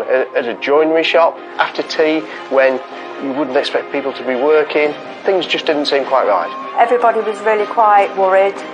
You know, it could have been the person that you walked past in the street, it could have been anybody. I don't know how anybody could live with it, knowing that they burnt somebody alive. Everybody was so shocked, and everybody was locking up more and feeling a bit worried about it all, because nothing like this had ever happened in the village. A few miles from the bustling seaside resort of Skegness sits the small, picturesque market town of Burgh-le-Marsh, affectionately known by its residents as the Village. Everybody here calls it a village because we feel like village people. We're so connected and so we help one another. Burgh-le-Marsh is a typical Lincolnshire village on the edge of the Lincolnshire Wolds, famous for its windmill, where people are hard-working and just get on with their lives. I've had a salon in Burgh-le-Marsh for 14, 15 years, and it's a lovely, quiet village where everybody knows everybody. Everybody gets on with everybody, and my clients are lovely. But the peaceful tranquility of the village is about to go up in flames. We've just gone up to the workshop to pick some things out. Yeah. And somebody came up with us behind. Yeah. And they attacked us and set fire to the place. The workshop on fire belongs to well-known local couple David Twigg and Julie Dixon, who own a joinery business next to their home. As the emergency call comes in, Lincolnshire Fire and Rescue Station Commander Gary Milson is immediately dispatched to the scene. Once I received the call, I'd be straight into my car and making headway down to Burwell Marsh. It's only a few miles down the road. There's not a lot of time to mull over things and get other information in. The information that was relayed to me at that point was that two men dressed in black and wearing balaclavas had accosted David Twigg and his partner. They'd locked David into the storeroom and then proceeded to pour petrol into the foyer of the building and lit it before fleeing the scene. As I approached the premise, there was a white picket fence surrounding it. It seemed quite surreal, the appliances at the bottom with the lights on. As I walked past that towards the entrance where the activity was taking place, the incident commander gave me a quick brief and said that there was very little fire and the fire was out, and they was now trying to locate David Twigg, who they'd been informed was locked in a room inside the building. With the blaze having been brought under control and extinguished, Gary and his team desperately try to locate David Twigg. The workshops were an old railway buildings. They were long and thin, and at the end there was a small area with a kitchen, a storeroom and a toilet and a small foyer that linked these all together. And they were all involved in the fire. They was all black and heated and sooty, but they were all empty apart from the storeroom door that was locked. There was no keys present. The decision was made that the wall might be easier to break through than the door, and a hole was made in the wall, and we could see that there was somebody who appeared to be on the knees facing the door. We tried to rouse them through shouting and speaking to them, but there was no response. With David not responding, the urgency to reach him grows and the fire crew break deeper into the wall, releasing the door. As the door opened, David Twigg fell forward into our arms and forward onto the floor. The crews immediately turned him over and began resuscitation. We had an ambulance already in attendance and the paramedics were very quickly there, and we assisted the paramedics in placing him into the ambulance where they could work on him further. In the back of the ambulance, paramedics battle to resuscitate David Twigg. The time frame from the call to us getting David out of the cupboard may have been around about 10 to 15 minutes, and then we worked on him for probably another 15-20 minutes after that before the paramedics decided to call time and pronounce him dead. With David dead, the situation immediately changes, and a murder investigation is launched. The first information I got was that there'd been a fire at a business premises near Skegness in Lincolnshire, of course, and that two men had been involved. They'd made off where they hadn't been found at the moment. A man had tragically died, believed to be the owner of the business, and his partner, who worked with him, a lady, had been quite badly injured in the incident. She was being taken to hospital to be treated, and officers were at the scene. Also, lots of things going through your mind, but at no stage anything other than, this is a murder case. It's tragic. David Twigg has died, and we need to find these two people as soon as possible. With fire crews, police and paramedics at the scene, it isn't long before news of the tragedy spreads around the town.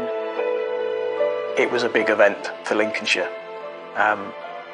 A robbery homicide in a small village like Burwell Marsh is something that had never happened before. in my 25 years covering the area, and it may well never happen again. Rumours I heard was they was looking for 2 men, and my house faces a back field, and of course the drones was going over there. There was quite some noise, and I couldn't believe it actually.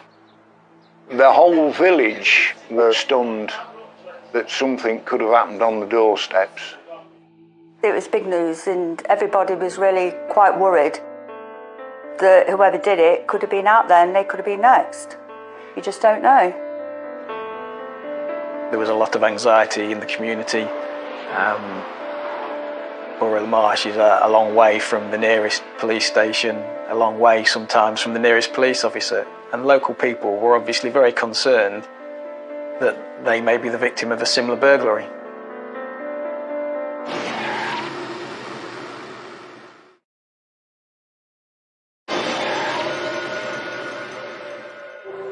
In the Lincolnshire town of Borough-le-Marsh, police have launched a murder investigation after local joiner David Twigg was pronounced dead following a fire at his workshop. His partner, Julie Dixon, had managed to escape and call 999, reporting that masked intruders had broken in, locked David in the storeroom, and set the place on fire.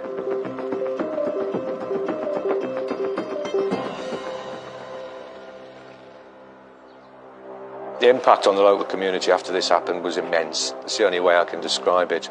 I was clearly getting phone calls. The local community officers were being stopped in the street. People were going to the police station. There was a kind of sense of not just why has this happened, but who's responsible, and just as importantly, is it going to happen again? Is somebody else going to be, the target of these 2 individuals? And nobody could think of a reason why David and Julie would be targeted. David Twigg was an only son. He grew up in the area. His parents remained in the area. He was a master joiner, very popular and a hard-working man in the local area. He was also a very big man, well over 6 feet tall and 19 stone, but he was a presence in the community. David met Julie in 1996 when she was going through a divorce. The pair quickly moved in together. They remained together for 15 years. They came across as a typical middle-aged couple. In Borough-le-Marsh, David and Julie were seen as a team. David was the carpenter, the joiner at the business, and Julie was doing the finance and the accounts for the business. Outside of joinery, David soon discovered a new hobby, stock car racing, which opened up a whole new social circle for him and Julie, with professional racer John Mickle and his wife Lisa. So from that very first race meeting, really kind of just kicked it off. We enjoyed each other's company. They wanted to come to every single race meeting. They wanted to be involved. And David soon found a way to combine work with his newfound love when he set up a sideline alongside his joinery company. As David's business grew, he was quite happy to sponsor the motor racing team. That was one of his passions, and so they undertook that deal, which was several £1,000s. Julie and David were keen to promote this new Kitchen Bits and Bobs business, which is an online business that they were trying to get off the ground. I think they felt that probably some branding on the race cars, and then obviously we can promote it through social media as well. The sponsorship proved very successful. David particularly got on very well with the racing team, and they were invited over to America to watch the team racing, and all seemed well. It was a very happy relationship, and he got on very well with them. I think from the beam on his face when we first, agreed at Liddon Hill, he just seemed incredibly proud. He seemed very smiley. You could tell he was passionate about his business, and this was something that he felt was going to enhance the people that would see his work. The friendship between the 2 couples started to grow stronger. I think from the very first time we met them, I really, really liked what they brought to the team, and the energy, and we call it a race family, and it just felt like they were going to become part of our race family. Julie wanted to be hands-on with me in the kitchen, while David was very quick to throw himself into the deep end with John on the mechanic side as well. They just got stuck in. It wasn't just about the racing anymore. They started to get quite involved. She wanted to be involved in the family life that we had as well. She would buy presents for my children, who were aged 4 and 7 then. You know, they looked fondly upon her and David as well. So they became family friends. And it was Lisa Julie turned to in the aftermath of the tragedy of David's death. The very first time I heard about David was on Monday morning. I had a phone call somewhere between 7 and 7:30 in the morning from Julie. She basically was hysterical. She was shouting down the phone, "He's dead, he's dead." And I really didn't have a clue what she was even talking about. I didn't know who's dead. I said, "Julie, who's dead?" She said, David's dead. And I then tried to get some more information. You know, what's happened? She said, a fire. So none of her sentences were very long. It was just words being thrown out at me. I said, a fire? What? There's a house fire? She said, no, workshop, fire, masked men, attacked. From that phone call, I immediately knew I had to go and visit her straight away. I knew it would be a long journey up to Lincolnshire, probably 4 hours. I just grabbed my purse, my keys, and left. So the 4 hours going there was, it's a very weird and surreal situation. You keep thinking, you know, has this really happened? Is this some kind of, you know, is this true? Is it real? I just can't get my head around it. It's an awful lot of information, hearing her so upset on the phone. And those words, he's dead, they just kept playing and playing in my head. When Lisa arrives at Julie's parents' house, she finds Julie in a state of shock. Julie was sitting and rocking in a chair. I was absolutely taken back when I first saw her because she had burns on her face. She told me that her and David on the Sunday had gone down to the yard, which is just a short stroll from the house, to lock up. That's all they were doing. They were going to lock up.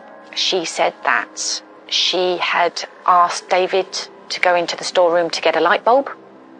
And these two men wearing balaclavas, dressed in black and hoodies, had come into the barn, had locked David in the cupboard, and then had grabbed her.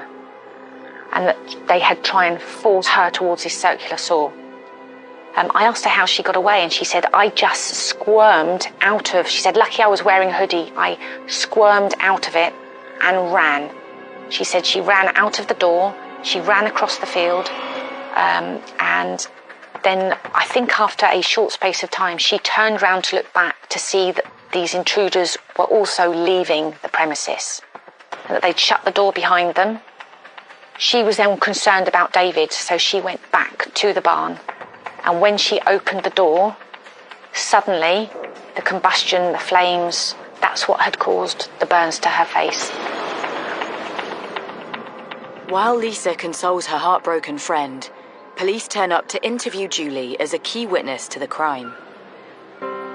She was only able to give some basic details.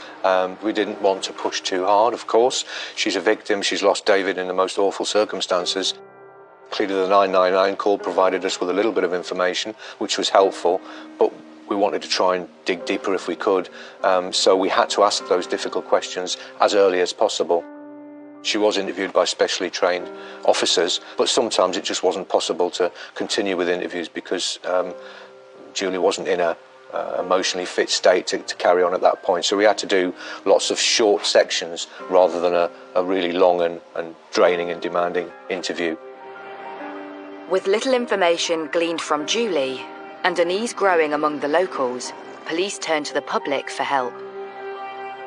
In the hours that followed, Lincolnshire Police made appeals for the intruders and did reveal that a 999 call had been made by Julie Dixon and gave the description of these two masked men who had been to the workshop, and that Julie had managed to push one of them away and escape, and then rang the fire brigade on 999. I remember holding more than one press conference, which wasn't just local and regional, it was national as well, because this was big news in terms of what had happened and where it had happened and the type of community that it was affecting.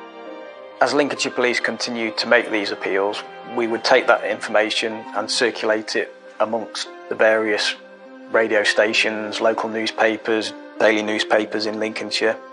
And the police were obviously very anxious to get that message out as wide as possible. With Lincolnshire Police desperately trying to piece together the events of the night and establish the identity of the masked men, Fire Commander Gary Milson scours the crime scene for clues. Once the fire's been extinguished, we then start on the scene preservation side of it. And as we withdraw from the building, we're trying to make sure that anything that has been removed out of the building is logged or is placed back into the building with care, so that should we need to, we can rebuild that picture, that jigsaw puzzle, to help us find out how the fire started. I've dealt with quite a few fires, and unfortunately fatal fires as well, and murder cases, and it's probably one of the most challenging cases that you have to deal with, because by its very nature fire destroys, and fire destroys evidence, not just the fire itself but the water that's used. Having established petrol was used as the accelerant, Senior Investigating Officer Stuart Gibbon begins trying to make sense of the scene. All police officers and detectives are constantly reminded about how important the golden hour is. It's a time where you can lose evidence, but if you get it right and you gather the evidence and secure and preserve that evidence, it can have a positive impact on the rest of the investigation. The golden hour in this particular investigation was kind of twofold. One was about securing the workshop to make sure that we could get access to it and that nobody else used it, and it could be forensically examined over a period of days, which it was.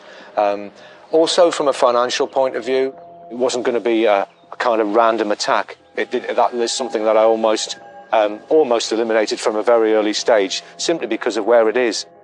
So was it a customer that had been in before? And then you start to think about the reasons why. Is it financial? Is it a robbery or a burglary that's gone wrong? Did David owe somebody some money and they were trying to recover the money?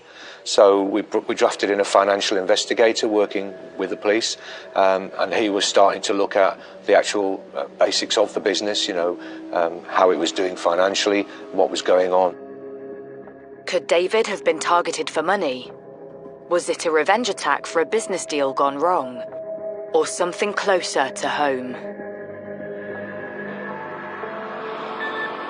So, Julie did actually send me a few messages, and she called me quite distressed, probably a couple of weeks before David was killed. She did say that her telephone had been cut off, but then was restored again. She said that her electricity had been cut off, but restored again. She felt that someone was messing around with them. Aware that this information could be key to the investigation, Lisa contacts the police. So we had what are known as a PULSA team, police search advisor team, specialist search officers that did a kind of fingertip search in the parameters around the building. And actually they found something which appeared quite significant. Deposited in some bushes on a neighbouring piece of land next to the joinery workshop, they found some keys, and we were able to establish at a slightly later point that one of those keys fitted the storeroom that David had been locked inside.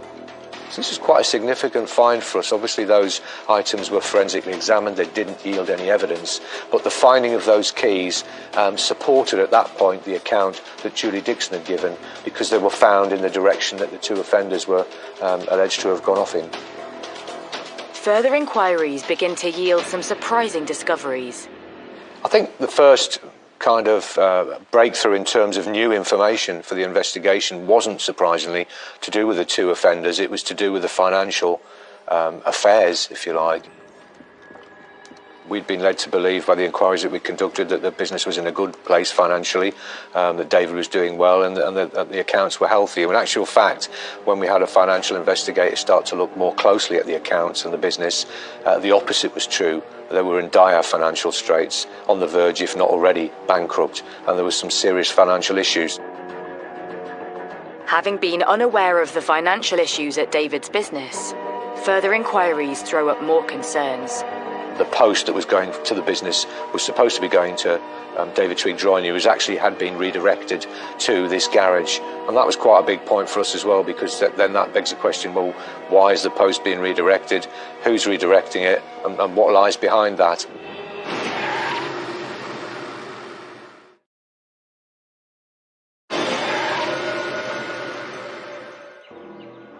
In Lincolnshire, the investigation into the murder of David Twigg has thrown up some suspicious activity around his business.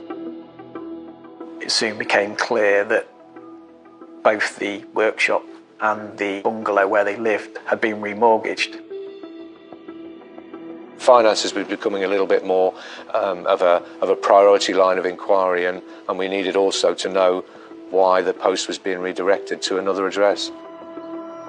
We were still keeping an open mind.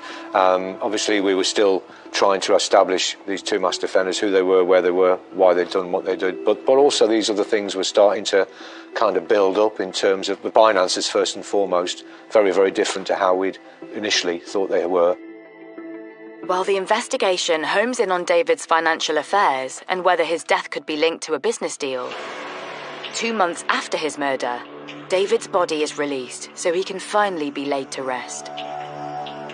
Friend Lisa accompanies David's partner Julie to the funeral. That was a huge, big turning point for us. Suddenly my gut feeling started to take over. The funeral, she acted very strange for someone that was basically saying the last goodbye to a partner. She would crack jokes, and quite inappropriate jokes, acting slightly inappropriately towards people. She was laughing very, very loud. Then suddenly she'd be upset. It just seemed really irrational. And I felt uncomfortable. But it isn't just friends who have their concerns. Having uncovered some financial irregularities surrounding David and Julie's business, Lincolnshire Police have more questions. Yeah, we were looking for answers to these questions, and the only person that really could probably provide them was Julie Dixon. I was conscious that we were asking her a lot of questions and being quite direct with her, when actually, on the face of it, she was a victim of the most awful circumstances. But we had to ask those questions. We weren't always given the answers that we were looking for. As well as the finances, police inquiries with David's creditors flag up something else. All the inquiries that we carried out with the businesses and the authorities that were dealing with this financial debt, nobody had ever spoken personally or otherwise with David Twigg. Every kind of communication, be it on the telephone, email, that sort of thing, was with Julie Dixon. And what we also uncovered, which was really quite concerning, was that people were being told by Julie that David was terminally ill, that he was abroad on holiday, that he was really unable to take any calls for various different reasons. And this concerned us because we couldn't corroborate this in any way. Having also discovered the post addressed to David's business was being redirected to a local garage, Stuart and his team trawl through the garage's CCTV, hoping it will reveal who is behind the redirection. Instead, they find another clue. And when we examined that CCTV, we found that Julie had driven there in a vehicle on the morning of the murder and had filled up petrol cans with petrol at the location. And when we did challenge her with finding that information in the CCTV footage, she told us, yes, I did go to the garage that morning. We were doing some gardening and I needed to get some petrol to fill the lawnmower. We established also that Julie had a BlackBerry type mobile phone, and as part of a murder investigation you're always looking at mobile phone data because it can tell you a lot of things, and we couldn't get into it. So clearly we asked Julie on more than one occasion could you please help us and tell us what the PIN number is so we can access this device? She was unable to do so. She said that she'd forgotten, she couldn't remember it. Clearly she had been using it very recently and on the day of the murder. We had evidence of that. If nobody else uses it and nobody else has changed the PIN or password, then she must know that number or that code. What's in that BlackBerry? Why won't she tell us the PIN number? We really desperately needed to get to the bottom of what had happened, and this was the point where the investigation focus really changed. As the months tick by, friends of Julie also start to have their doubts as to what really occurred that fateful night. One race meeting that I remember very, very clearly was the last race meeting that she's ever come to. When we arrived there was a police car there. She started screaming and hitting things, shouting at the top of her voice, making some very loud noises. And I just said, Julie, talk to me. What's wrong? Why are you upset? She sat, she rocked, she cried. She rocked, she cried. And then she started saying, I'm sorry, I'm sorry, I'm sorry, I'm so sorry. And I just said, what are you sorry for? Tell me what you're sorry for. She rocked, she cried, I'm sorry. And it was like a repeated process. She said nothing else, she did nothing else. While Julie spends a weekend away with friends, back at the investigation, forensic evidence starts to build up.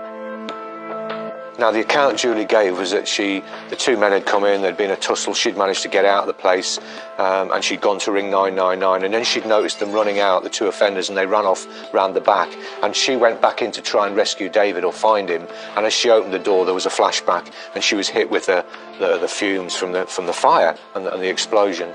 And that was how she got the injuries. Actually, forensic evidence would say otherwise, and would indicate that it was what's known as a vapour cloud. When the petrol would be originally poured into the foyer and lit, as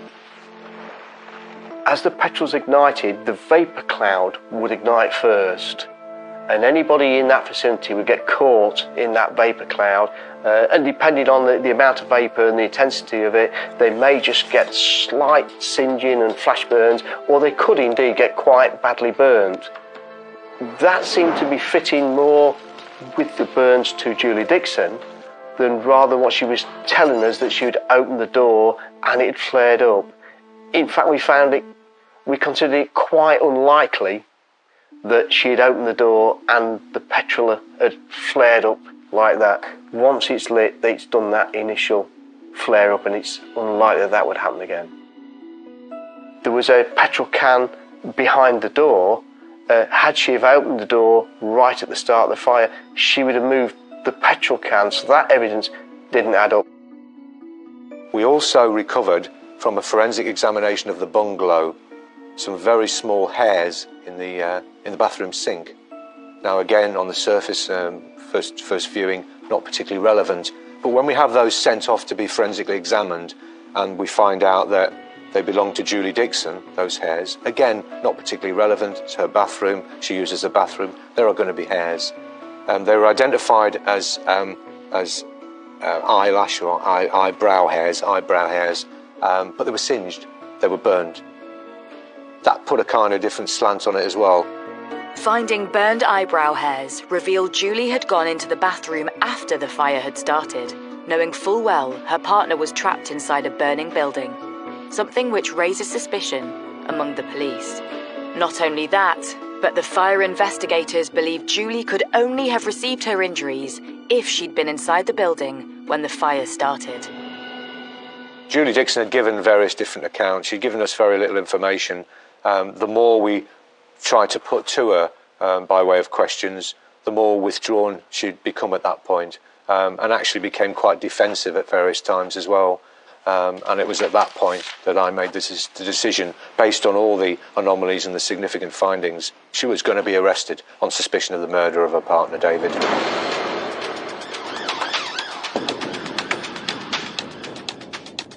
3 months after David's death, and news of Julie's arrest soon spreads around her hometown. Obviously, there had been a lot of anxiety and fright in the community about intruders being at large. So in some ways, the arrest of Julie put that to bed. But equally, there was also some anger that obviously they'd spent 3 months believing Julie's story. There was a lot of upset people. She had upset a lot of people because she befriended, well, she was everybody's friend. She was a very likeable person.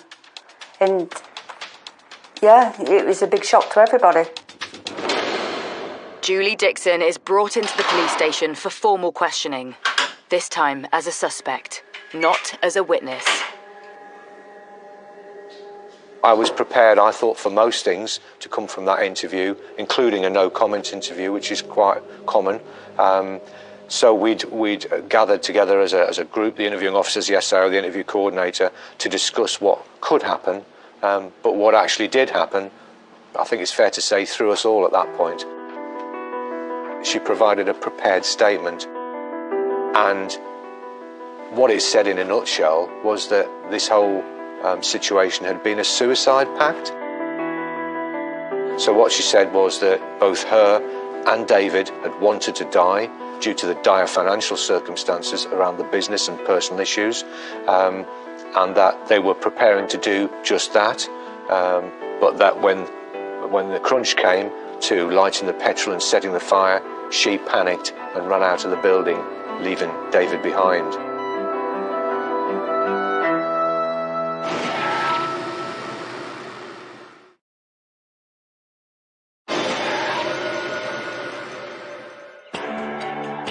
In Lincolnshire, police are questioning David Twigg's partner on suspicion of his murder. My initial thoughts were that if Julie was prepared to lie about two masked raiders and invent a story around what had actually happened, then what else had she lied about? In interview, Julie claims the fire was a joint suicide pact, but that she had panicked and fled. So police need to establish if there is any truth in her account.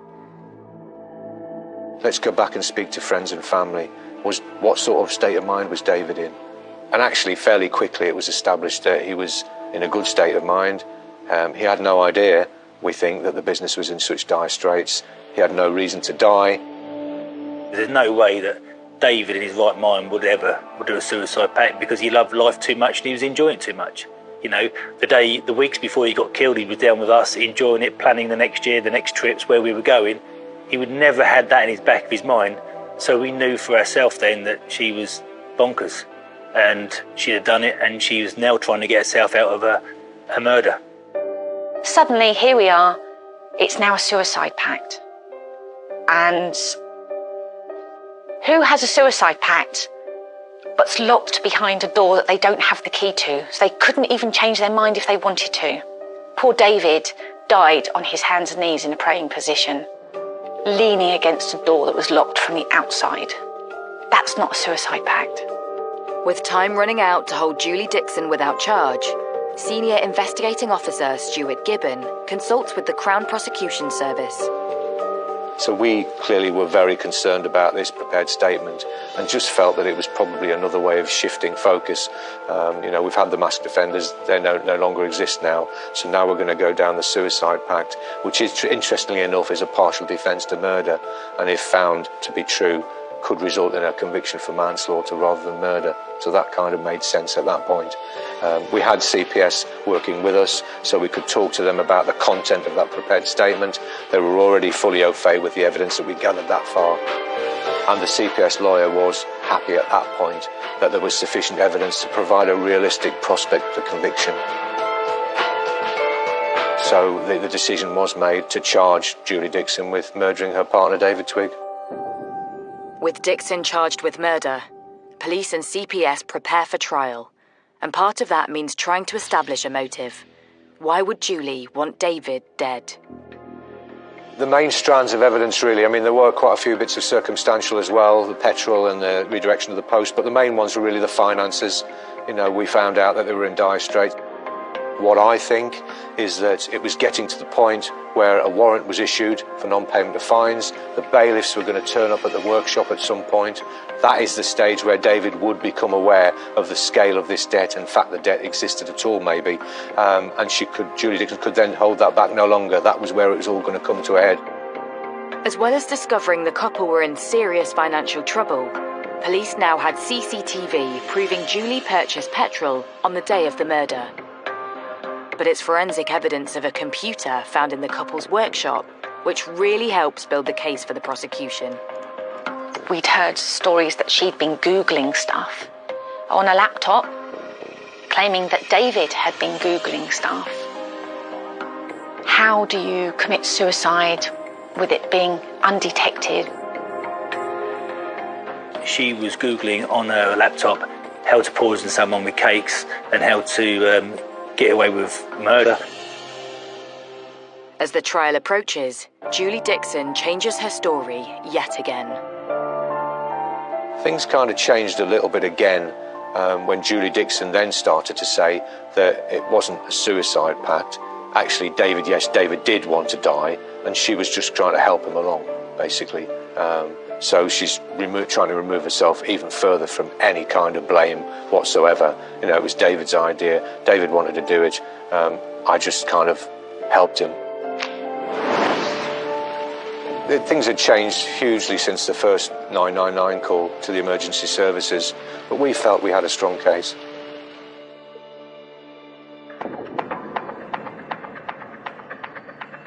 On the second day of that hearing, the not guilty plea, which had been entered initially by Julie Dixon, changed to a guilty plea, but she still maintained at that point that this had been all about David wanting to die.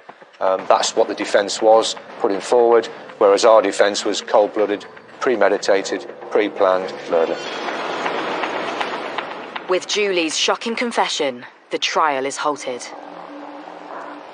Once Julie Dixon had admitted her guilt and pleaded guilty to David's murder, the role of the jury was no longer needed, but then falls to the judge to decide on what basis he believes her plea and on what basis the killing was carried out. So this is what is called a Newton hearing, and the judge hears evidence from all the parties in the case, and it's in the judge's role to decide how the murder was carried out effectively. The prosecution lays out its case to the judge, and Julie's 999 call is played to the court. The characters and set fire to the place.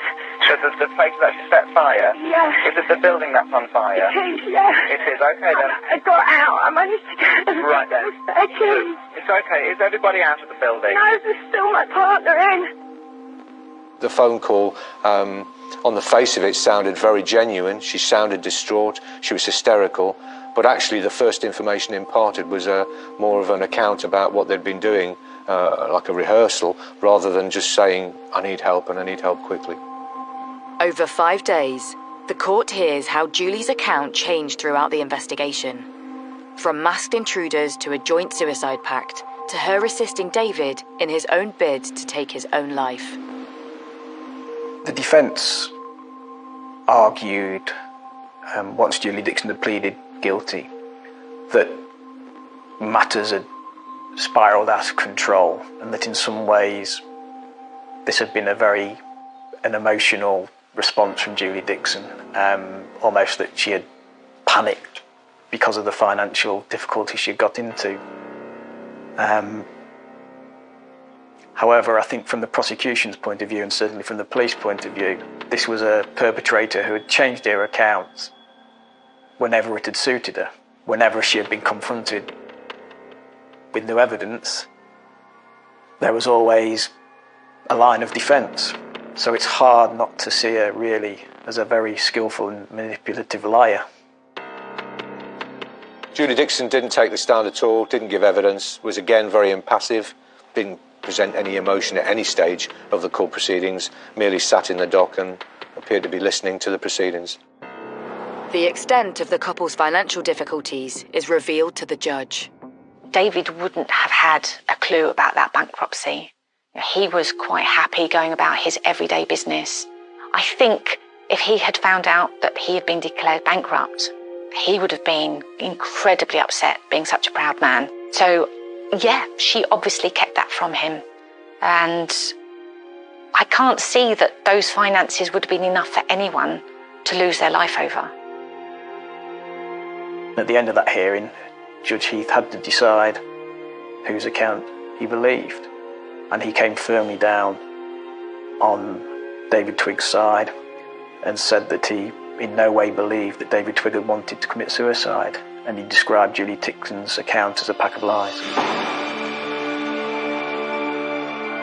The judge was quite damning in his comments and quite clear that he thought it was a cold-blooded murder and that, you know, she'd been kind of playing the part and it was potentially worthy of an Oscar nomination if it hadn't been so sad and so true. Julie Dixon is sentenced to life with a minimum of 23 years for the murder of David Twigg. 11 years on, he is still remembered fondly. No sentence can ever bring back a loved one. It will never be enough, of course, and it will never bring David back. But I just hope it brings some little comfort to the loved ones and those who loved David so much. It just beggars belief that anyone would do that to another human being, a living person, someone you're supposed to care about, your partner. It's just incredibly difficult to understand how anyone would do that.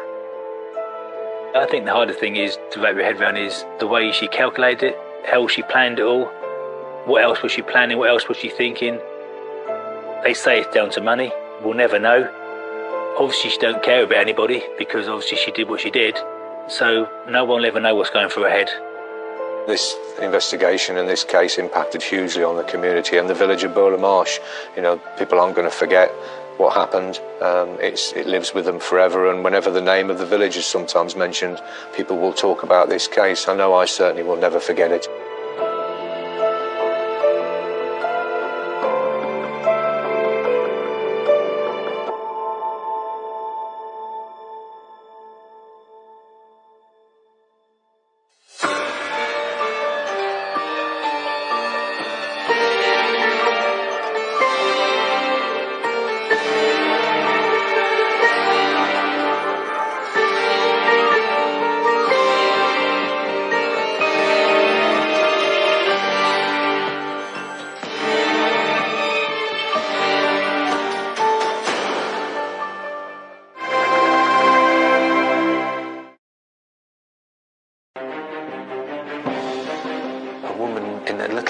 Village walking her dog. These were circumstances which people would think were nightmarish. It broke a family. It caused the most horrendous shockwaves to a community. You could sense that a village like this wasn't used to crime of that degree. There was no possibility that he could be tried again for that offence. I think it gave him this powerful energy that he used to terrorise people.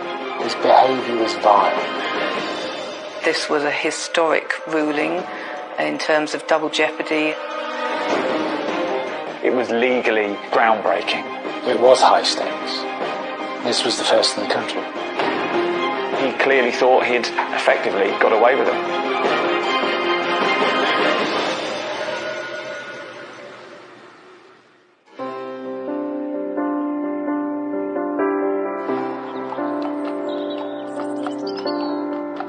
Ascot under Wychwood, a pretty picture postcard village that's home to just 500 residents.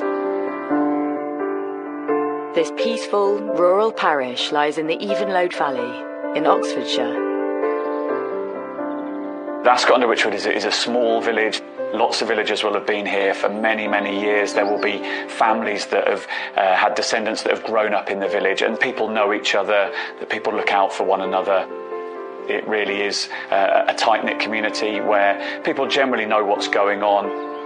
You know, if you drove through a village, you'd say, oh, this is a really nice place to live. You know, very idyllic, nice people, and a place where you perhaps also feel quite safe.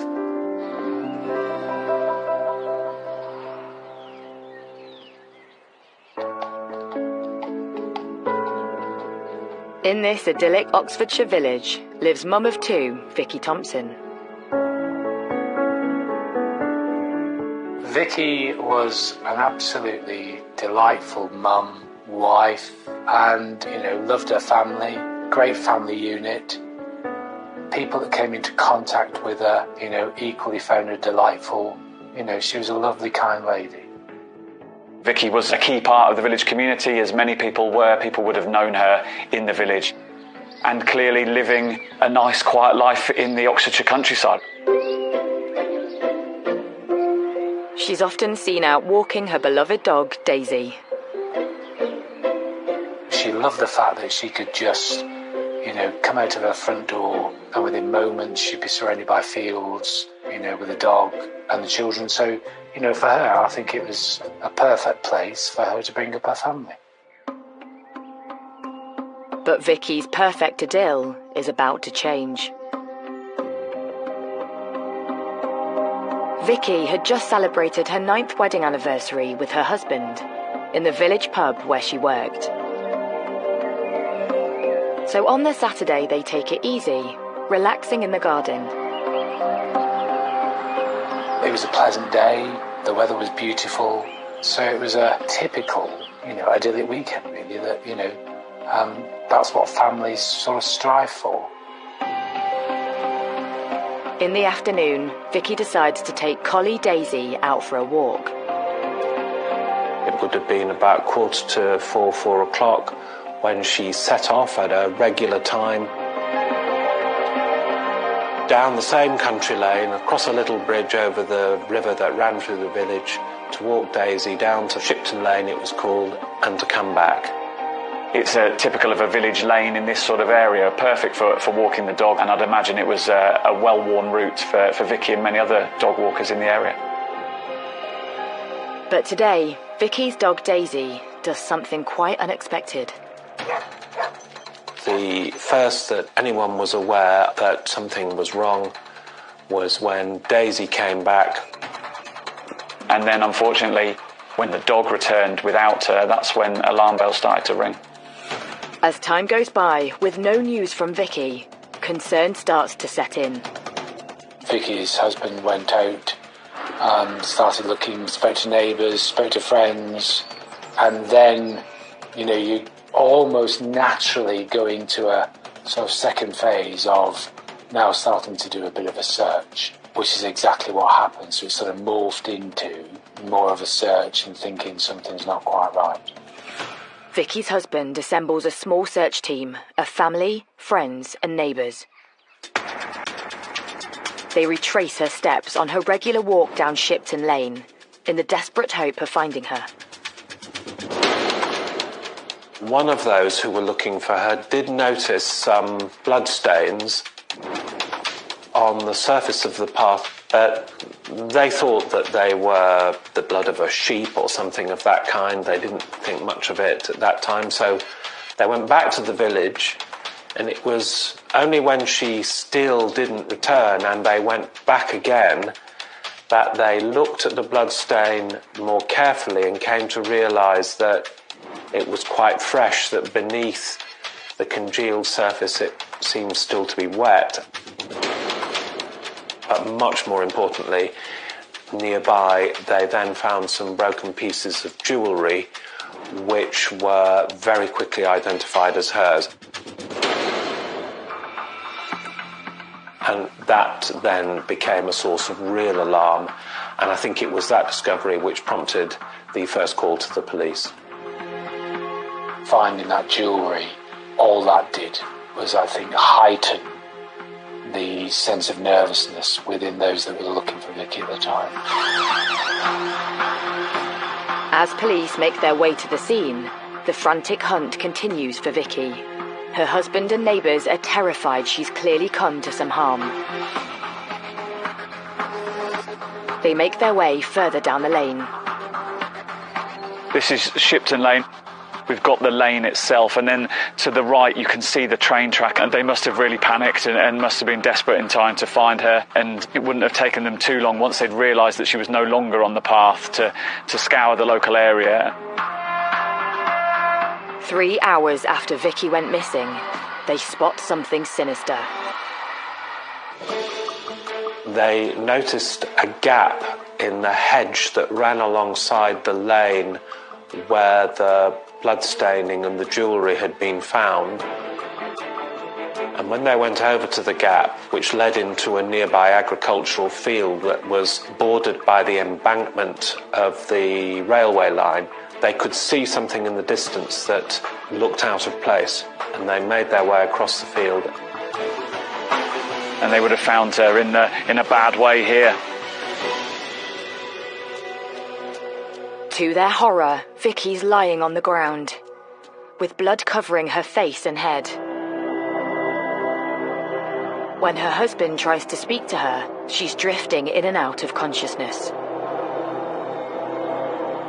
She was clearly in a very bad way. He spoke of her mumbling, and he tried to keep her talking and tried to keep her coherent. I believe she could name the name of their son.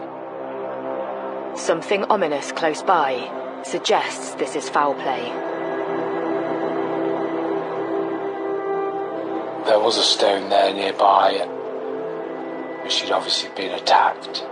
She was bleeding, and to discover her like that is quite a harrowing experience, really. But Vicky was found, and she was found alive. Her husband asked her, "Who did this to you?" But he just couldn't quite make out what she was saying. She was clearly in a very bad way and clearly very seriously injured. She was certainly not able to say what had happened, still less to identify who was responsible. With Vicky's life hanging in the balance, an air ambulance is sent in response to airlift her from the scene. Time was of the essence to call in an air ambulance. That must have meant that she was clearly very gravely injured. And so she was airlifted to hospital. She's flown straight to Oxford's John Radcliffe Hospital, which specialises in treating brain injuries. She'd suffered multiple blows with a hard object to her head, which had caused skull fractures and serious brain damage. As police secure the crime scene, their minds turn to the violent attacker on the loose.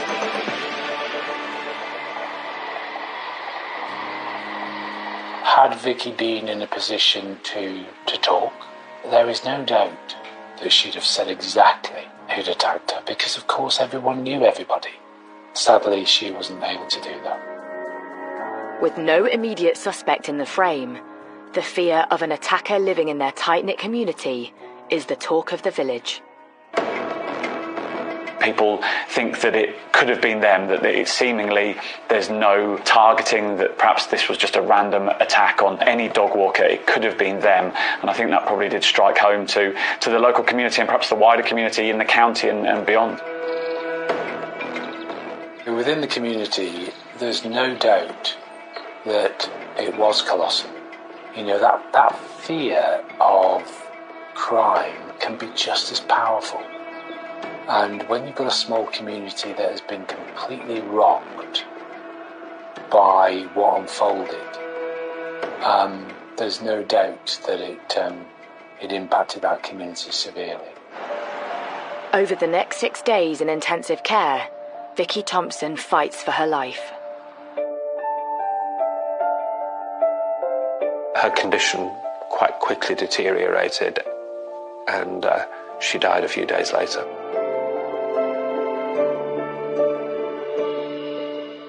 And the cause of her death was blunt force head injury. It's the news no one in the quiet village of Ascot under Wychwood wants to hear. Vicky's violent assault has now become murder. As a reporter, I've covered many incidences of dog walkers being attacked, and they strike a chord with people. But when it develops into a murder, then I think it really does chill people locally.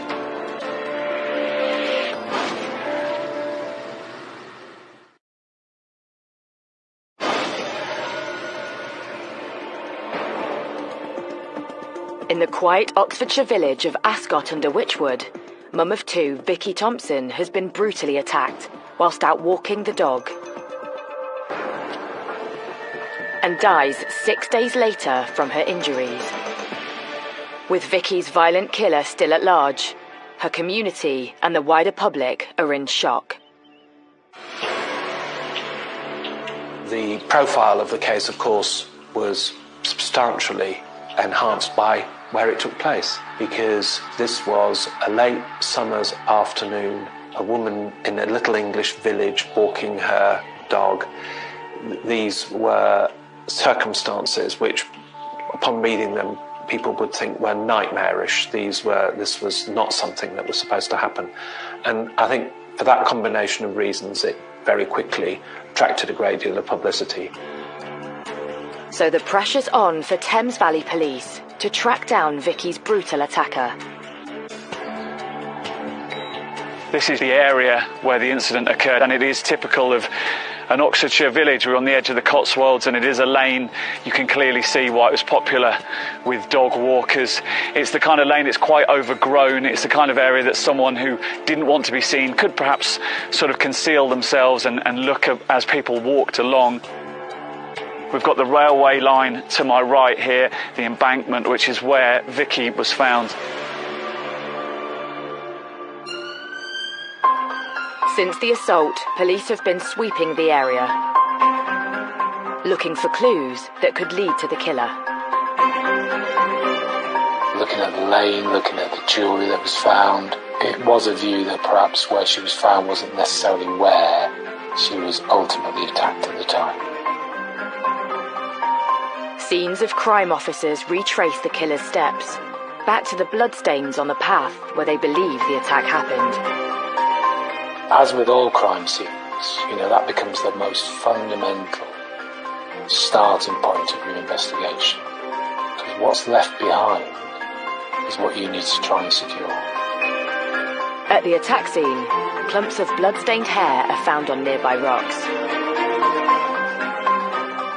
Vicky was clearly struck about the head with a blunt instrument, potentially a rock or a stone, and clearly suffered very serious head injuries. It then appears that she was moved somehow, perhaps dragged over towards a railway line. Although the attack happened in broad daylight, investigators have got their work cut out finding any witnesses. This is the Cotswold line. It is a pretty quiet line. There isn't a main line. There won't be too many trains coming past at any time of day. And so no one would have really witnessed it. There wouldn't be too much passing traffic. Police are also trying to work out why Vicky was dumped by the railway line. Potentially moving Vicky's body or moving her unconscious body towards the embankment might have concealed what had happened, that potentially it might have been made to look like an accident, but there was no real motive put forward for why she was moved closer towards this railway embankment. But 200 metres from the scene of the attack, officers make an intriguing find.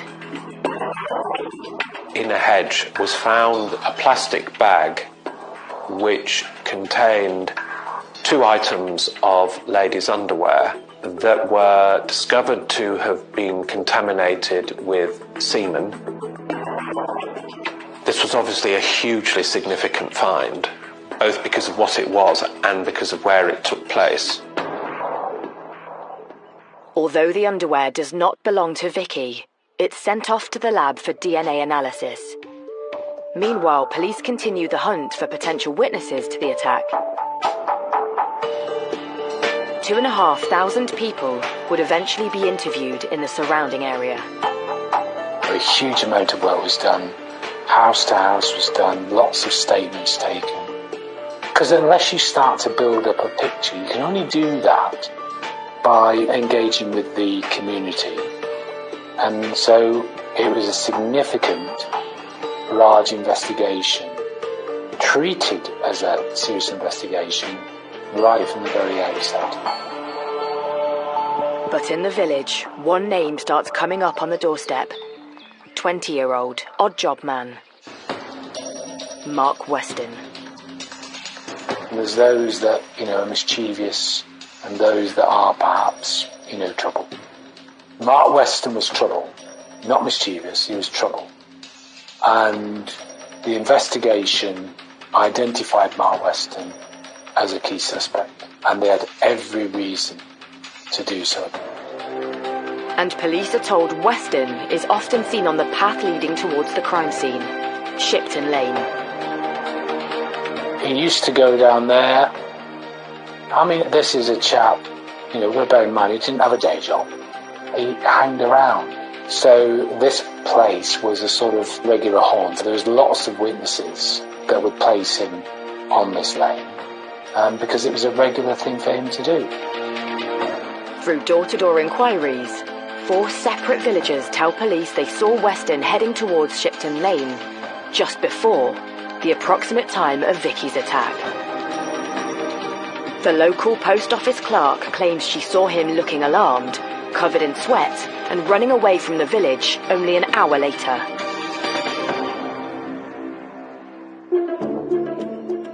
Some witnesses had come forward and said that they'd seen him acting strangely.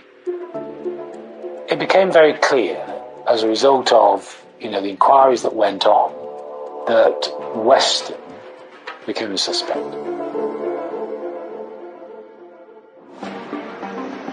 So police pay a visit to Mark Weston. On the morning of the murder, he claims he went fishing and shopping, but was at home all afternoon during the time of the attack. 3 days later, when police question him again, his story changes, and he says he was at home all day. 5 days later, it's a different story. Weston claims he actually left his house at 5 p.m, not long after the attack, to call on his neighbours who weren't in. But Weston's neighbours beg to differ. They say they had been at home at the time Weston said he'd visited and had never seen him. For police, something doesn't stack up. There are conflicting reports about where he was. All this sort of stuff was coming in that conflicted with what Mark was saying. It would be right to look at him very carefully. But looking very carefully is one thing. Having the evidence to support an arrest is another. But when scenes of crime officers search his garden 4 weeks after the murder, they find the charred remains of a sweatshirt or jacket that he's attempted to burn. As the investigation went on, other evidence started becoming apparent about, the burning of clothes, and so there's a few things that led the investigation to Mark Weston. Today, police have arrested a 20-year-old man in the investigation into the murder of Vicky Thompson. As the evidence builds, Mark Weston is arrested and taken in for questioning. He maintains his story, that he was at home at the time of Vicky's attack. Meanwhile, police search his house, seizing some of his clothing, including a pair of his boots. They are sent off for forensic analysis. The results come back to the senior investigating officer. The SIO at the time asked the question, was there blood on this boot? The answer came back, no. You can't do any more with that. The question's been asked, and the answer was given. Weston is released, and the police continue their inquiries. But soon, the lab has more news, and this time it could turn the case on its head. The lady's underwear found near the crime scene has a DNA result for the body fluids found on them. It matches Mark Weston. That became a key piece of evidence. It linked Mark Weston to the scene, no question at all.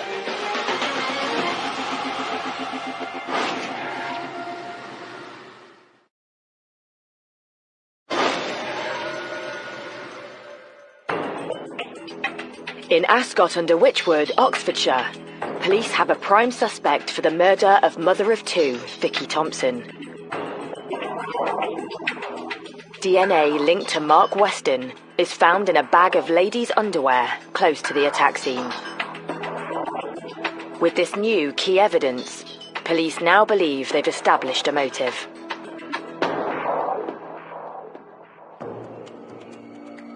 He quite possibly was seen by Vicky performing a sex act and perhaps reacted angrily to Vicky, perhaps accosting him and asking him what's going on, and then things escalated from there.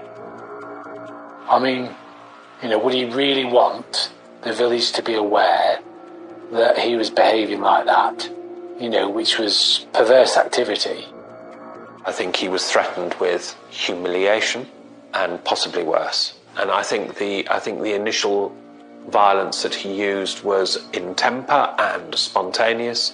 Once things start to go wrong, they get worse. And I'm afraid I think that's what happened here. As Weston is put under the spotlight, more evidence is uncovered, linking to the bag of underwear found near the attack scene. During a search of a narrow watercourse that ran down the back of the gardens of the houses in the street where he lived was another plastic bag in which were found other items of ladies' underwear which had been placed there or an attempt had been made to conceal them after the day of the attack. He did not want items of ladies' underwear to be found in his home which would connect him to the scene, and so he had separately disposed of those so as to prevent that connection from being made.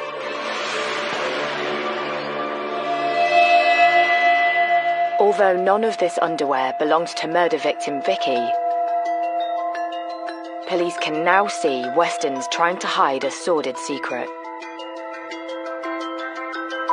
It was the underwear of women who lived in the village, and it had been taken from their washing lines, and he was using it for a sexual purpose. His reputation in the village from that day onwards would have been destroyed. I think there would have been an element of ridicule in it for him, and it might well be that he just couldn't bear the thought of that. It seemed from the evidence that Mark Weston perhaps had a troubling relationship with women and perhaps fixated on some women locally. We will never know. Today, a 20-year-old man has been charged with the murder of Vicky Thompson. 6 months after Vicky Thompson's brutal killing, Mark Weston is charged with her murder. Then, in November that same year, he finally faces trial at Oxford Crown Court. But before the case barely gets underway, the prosecution's dealt a serious blow. I think the police and perhaps the Thompson family felt very aggrieved that the judge presiding over the trial ruled inadmissible some key evidence, and that was that bag found with 2 pieces of underwear containing DNA from Weston very near the scene. That was ruled inadmissible. The jury couldn't know about that. With little other evidence proving Weston's inappropriate sexual behaviour, the judge believes this one piece of proof could unfairly sway the case. The judge felt it just wasn't fair for Weston that he would get a fair trial if that was admitted. And I've got no doubt having that judge make that direction would have been hard to be accepted. But the law is there to protect everybody, whether you're a victim or an offender, to make sure, from an offender's perspective, that you get a fair trial. But police have now lost their vital evidence linking Weston to the crime scene. And so a key bit of evidence, a key bit of fact-finding from the police was ruled out at a stroke. It is unfortunate that that wasn't admitted as evidence. It would have been crucial. It would have significantly helped the Crown's case. As the trial continues, the prosecution case never recovers. There have always been discrepancies and inconsistencies in the accounts which he gave at the time about his movements, but none of that was sufficient to prove an opportunity for him to have been where she was in order for him to have carried out the attack. And in the absence of a piece of evidence which could clearly establish that, it was always going to be difficult. Following a trial lasting 14 days, the jury retires to consider the case. To the court's surprise, they return in just 50 minutes. The verdict? Mark Weston is not guilty. It's a body blow for the police and Vicky's family. An acquittal in 50 minutes or so is fairly rare in my experience, and so clearly the jury in that original trial just didn't feel there was the evidence there to convict Mark Weston. An acquittal so quickly after retirement was interpreted as a declaration of innocence, a statement by the jury not merely that it hadn't been proved that it was him, but that it very definitely wasn't him. It is very disappointing when a jury does come back and return a verdict of not guilty, when you know and you strongly believe that that person is guilty. The case was thrown out very quickly, and so the police and Thompson's family and friends clearly walked away from the Crown Court that day very disappointed indeed. They made their decision at the time that had to be accepted. Mark Weston even appears on local news to boast about his acquittal. Cleared of murder, Mark Weston is this morning back with his family. Well, I've done nothing wrong, but they still kept saying it was me, knowing it wasn't. But now they've come to realise they had the wrong person. And to add salt to their wounds, Thames Valley Police comes under fire from the unlikeliest of places. Following the acquittal, one of the jurors felt sufficiently strong about what they had observed during those proceedings to write directly to Mr. Weston, suggesting that he might sue the Thames Valley Police for a wrongful prosecution.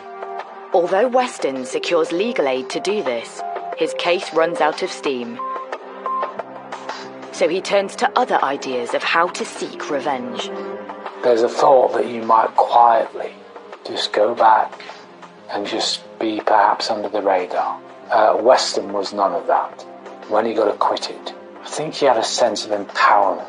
He acted with impunity after that. He moved back into the community and he taunted the community perhaps in some ways and literally harassed people who'd been involved in that original trial. He didn't try to fade away. Barely a year later, Weston launches a campaign of harassment against the village bobby who helped investigate the case. Day and night, he makes up to 50 silent phone calls to the PC, his wife and their 2 daughters. He terrorised the officer. And bearing in mind, that's how we policed. You know, we're in that community, we're part of the community, because you are a member of the village. And I've been there, and it's lovely. But the thought of them being terrorised is just harrowing.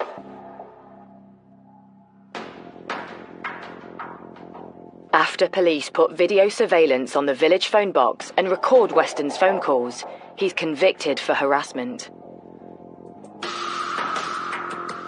Weston is sentenced to a 2-year conditional discharge and a restraining order. So next, Weston moves on to another villager who also provided evidence in his murder case. I believe he put some posters up around the village and he made remarks about people being a grass, and clearly he went on the offensive. Weston shines lights into his neighbour's house and posts threatening notes through her door.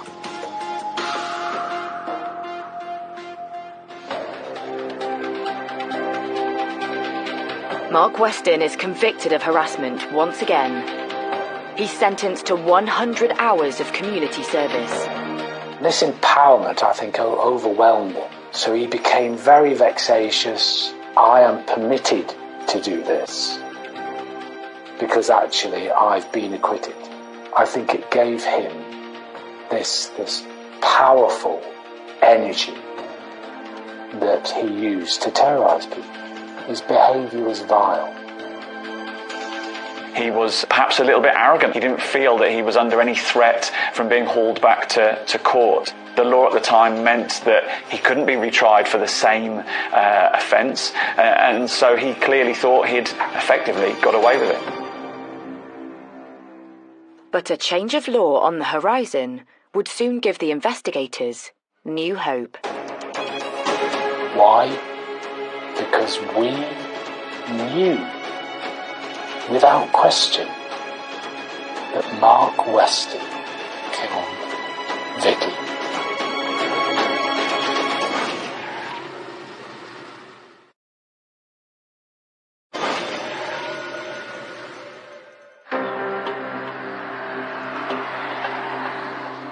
Ascot under Wychwood, Oxfordshire. In spite of proof linking Mark Weston to the murder of villager Vicky Thompson, he's acquitted in court. And the so-called double jeopardy law means Weston will never face justice again, even if new evidence comes to light. It was a horrific attack, and her family must have been deeply troubled by no one having been convicted of her murder. But in 2003, there's fresh hope. Parliament passed an act which abolished the common law rule of double jeopardy, permitting, in limited circumstances, the prosecution for a second time of the same individual for the same offence. 2 years later, on the 10th anniversary of Vicky's tragic murder, Thames Valley Police's cold case review team reopens the investigation, with then Detective Superintendent Barry Halliday leading the unit. That was typically one of the cases that was immediately identified as needing to be reviewed. That didn't mean it was easy for prosecutors to bring another case. It was, in fact, there was a very high bar for the prosecution to succeed. They'd also need compelling, fresh, new evidence. They knew that a murderer had walked free after that initial trial, and they just needed that one piece of evidence to get him, to nail him, to get their man. The light bulb moment for investigators comes from another high-profile case that hit the headlines 5 years earlier. The murder of Peckham schoolboy, Damilola Taylor. The senior police officer was attending a lecture on how, upon the first investigation of the death of that little boy, highly incriminating bloodstains had not been detected upon items of clothing being examined by scientists during the investigation, and how difficult it is sometimes to find them. So detectives try and hunt down any of Weston's belongings that weren't returned to him following the first investigation. They're in luck. Weston's boots are found in one of the Force's exhibit stores. Could they contain that golden nugget of proof police desperately need? There was no harm in sending those boots back in. Fresh pair of eyes, fresh forensic opportunities, and testing and examination, and just be sure that there was no forensics on those boots. In the 10 years since the boots last saw the light of day, forensic techniques have massively evolved. The changes in procedures for searching for blood would involve a change in the sorts of lights that we regularly use. We now use a fibre optic lamp, and that has a halogen bulb in it. Previously, people just used perhaps an overbench light with a tungsten bulb in it. And we know that that change in lighting is much better for looking for bloodstains. The other change is that we will more regularly use a low-power microscope to search an item for blood, whereas previously that wasn't routinely used. So scientists put Mark Weston's boots under the microscope to see if the tiniest spot of blood had been missed the first time round. The fact that they are black proves to be the greatest challenge. People think of bloodstains as being bright red. Well, they are when they're fresh, but they very quickly change their appearance. They darken. The blood doesn't show up readily on a black surface. There are also lots of nooks and crannies, and it has a very intricate surface, so it's a difficult item to examine, and I think even a careful and diligent scientist could miss blood if they weren't examining it under optimum conditions. But soon, forensic scientists hit the jackpot. We found some blood staining on Mark Weston's boots, and DNA profiles were obtained from that blood, and those matched Vicky Thompson. That was really the significant moment in this case. It was the turning point. It's the news the cold case team have been longing for. The case was never closed, and to get a moment like that where you're told that all that hard work that your team has ploughed into evidence is euphoric. They'd finally found that smoking gun, that real piece of evidence that they needed to seal the conviction that they thought they should have sealed years earlier. After 4 years spent rebuilding their case, police swoop in to rearrest Mark Weston. He was absolutely, frankly furious. You know, he was adamant, arrogant, can't believe this is happening to me again. You know, that sort of behaviour. So all the evidence was presented to him, including the overwhelming evidence of the blood of Vicky on his own boots. Absolutely no response from him at all, accepting any responsibility or liability for Vicky's death. A complete and utter denial. But the police aren't home and dry with a prosecution yet. Next, they have to convince a court of appeal. And these are uncharted waters. It's one of the first times a double jeopardy case has been heard before the court. Our case was made very strongly, and then there is that huge sense of nervousness whilst you're waiting for the decision. After weeks of waiting, police and prosecutors finally get news. Given how compelling the evidence was, the Court of Appeal made the decision that it was in the interests of justice for Mr. Weston to be tried again, and his acquittal was quashed. That was agonising, you know, waiting. But the news came back. You are elated. It was a great moment when we heard that the Court of Appeal had overturned the acquittal. This was a historic ruling in terms of double jeopardy and introducing new scientific evidence. 5 months later, Weston finally hears the murder case against him for a second time. There was a real sense that Thames Valley Police had been given a second chance here, and so there was a sense of tension that the police were gambling in a sense, that this was their final throw of the dice. It was high stakes. The tension was immense, and Weston continued to be as arrogant as ever. But this time, the discovery of underwear near the crime scene linked to Weston is allowed to be heard in court.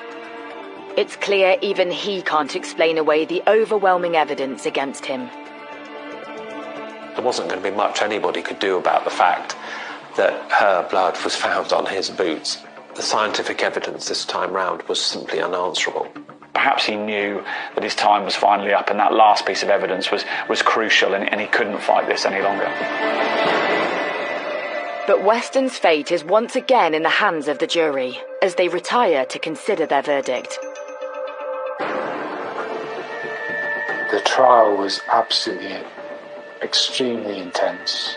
That wait was probably the most sensitive, nervous time I've ever experienced. The jury delivers their verdict. Mark Weston is finally found guilty of Vicky Thompson's murder. 15 years after her death, The judge jails him for a minimum of 13 years. This arrogant man, this man who'd sort of taunted those who tried to bring him to justice, was finally behind bars. It's a relief to the husband who comforted his dying wife after Weston's vicious attack. It doesn't bring back his wife, and nothing can, of course, but it was the verdict they wanted. It was big, it was significant, but let's not lose sight of the real fact here. The real fact here is Vicky lost her life. She shouldn't have done. It broke a family. It caused the most horrendous shockwaves to a community. And this individual evaded capture for all those years. And the case will forever be etched in the memory of the quiet Oxfordshire village of Ascot under Wychwood.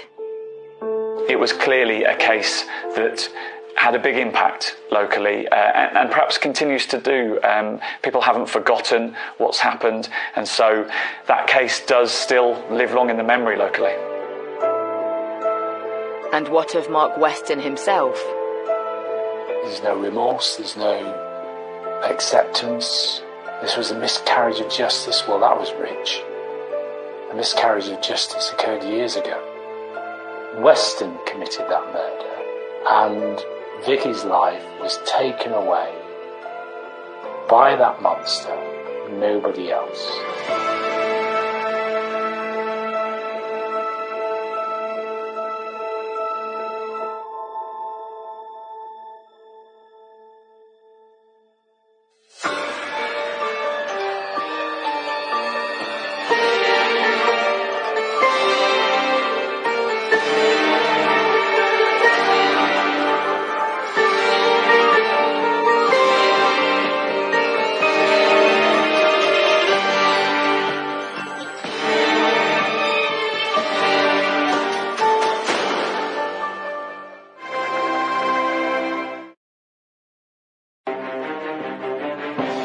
When you hear there's a murder, it can frighten people. I was so shocked that something like that would happen in a lovely village like this. They seemed to be happy with each other, everyone loved her, and she got along with everyone. There were concerns about her welfare. The alarm bells were raised. They had heard things happening, shouting, fights. It was weird. It's as if he was trying to tell us something. He went off on what can only be described as a drink and drugs binge. Ultimately, it led to the tragic death of a lovely, caring wife. A lovely woman who was taken away from us by a horrible, sadistic man.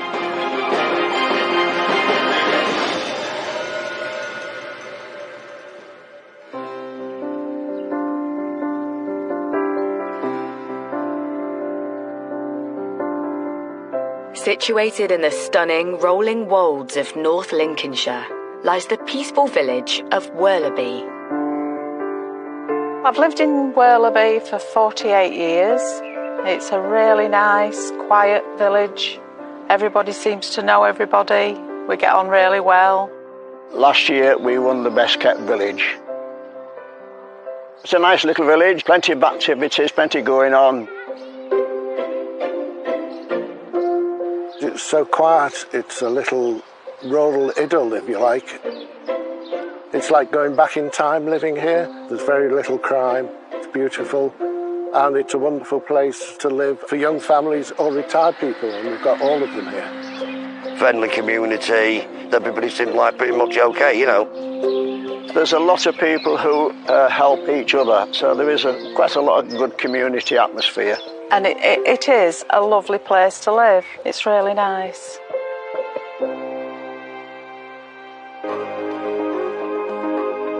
So it's the ideal place for Ian Hamer and wife Joanne to set up home. We're fairly new to the village. I think they've only been here about 5 years in total. I think I met her once. She seemed a really nice lady. Joanne in particular seemed to throw herself into village life. Joanne was liked by everyone on the road. Outgoing, always out on the streets, speaking to each other. Ian, you would never see. He would be in his home quite a lot. Joanne, complete opposite. Everyone loved her, a really welcoming woman, and she got along with everyone. And so people wanted to open up to her, and that's why I think she quickly integrated into Wortherby and loved living there. Joanne also has a successful career at the local council where she manages their healthy lifestyle service. After 6 years there, she's risen to become the public face of their healthy living campaigns. She was quite a bright, some would say brilliant person who had a quite substantial job working with the local authority and really independently minded in some respects. Just a lovely woman who did wonders for the council. Everyone loved her at the council and no one had a bad word to say about her. Ian Hamer, Joanne's husband of 27 years, works as a self-employed business consultant. He worked in many businesses and earning money here and there. And to sustain a reasonable living, you know, he had a nice place in Wortherby, quite an expensive area to live in, so he must have been doing okay in his profession, I guess. They seemed to be happy with each other. Friends and family said that there was a good couple for the large part. Married a long time, nice family, 3 kids. It was all seemingly going well. But what seems like an idyllic life is about to change. Humberside Police, what's your emergency? Humberside Police are called after Joanne fails to turn up for work. Her elderly mother has also been trying to reach her, to no avail. They did speak most days, if not every day, because her mother was very ill as well. And Joanne used to help to look after her. And that raised sufficient concern for her to ring the police. There were concerns about her welfare. The alarm bells were raised. And a concern for welfare incident was generated, which resulted in the police attending. Police make their way over to the family home. When they knock on the door, there's no answer. So the officers break in. When they search through the house, nothing could prepare police for what they find in the master bedroom.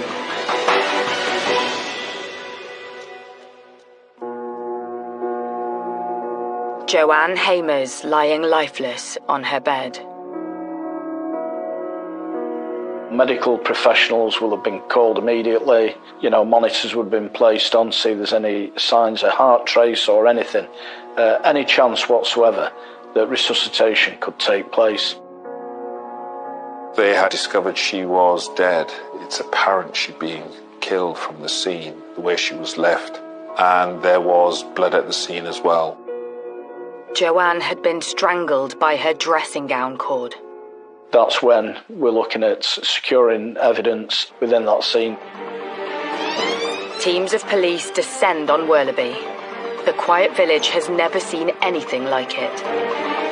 When I came back from work, there was police cars, vans, and I'm saying, what's going on? What on earth are all the police doing here? Something happened, and then when I got home and my daughter texted me and said she'd seen it, that there'd been a murder. I just couldn't believe it. I was so shocked that something like that would happen in a lovely village like this. You don't expect it. As word spreads fast through the neighbourhood, the local newspaper gets wind of an incident in Wortherby. Reporter Charlie Wilson heads to the scene. So you're like, okay, we've got a big story. Let's get there first. Let's be quick. Let's be first. So we got down there. We were the first people there. Very quickly, it was evident this could be a very serious, scary incident. I've never reported on a murder before. That's the first time that's happened to me. So it was a case of doing it really delicately, respectfully, and just trying to build up what had happened, really. Soon, the news is spreading beyond the boundaries of the village. Maybe an hour later, you get the likes of ITV, BBC, Sky coming down, and that's when it was like, whoa, okay, people out on the road, like, wondering what's going on. Yeah, everyone was shocked to see the amount of media attention. You just don't get this sort of thing in these sort of villages. Yeah, I was quite shocked, really. You would never think that something would happen in a small community like this. I couldn't believe it. Everybody was shocked. It didn't seem right. Something like that would happen here. You hear about it in cities, but in a little quiet Lincolnshire village, you just don't expect it at all. Joanne's family are left devastated by the news, and her colleagues at work are also reeling. Truly sad. I spoke to a few of them. They were just in pieces. Of course they would be. Their colleague who they loved dearly, and they really did love her. It was tough for them. It was very tough. And it dawns on Joe's village that there's a killer living in their midst. I think some people were a little bit upset. They were locking the doors a bit more quickly. I think the first reaction is alarm, because when you hear there's a murder but you don't know the circumstances, and it can frighten people into thinking we've got a killer at large who's going to cause more trouble. You're quite fearful about what it could mean and what the implications for the future are. It was very awful to hear that it had happened in our village. It's frightening. It really is.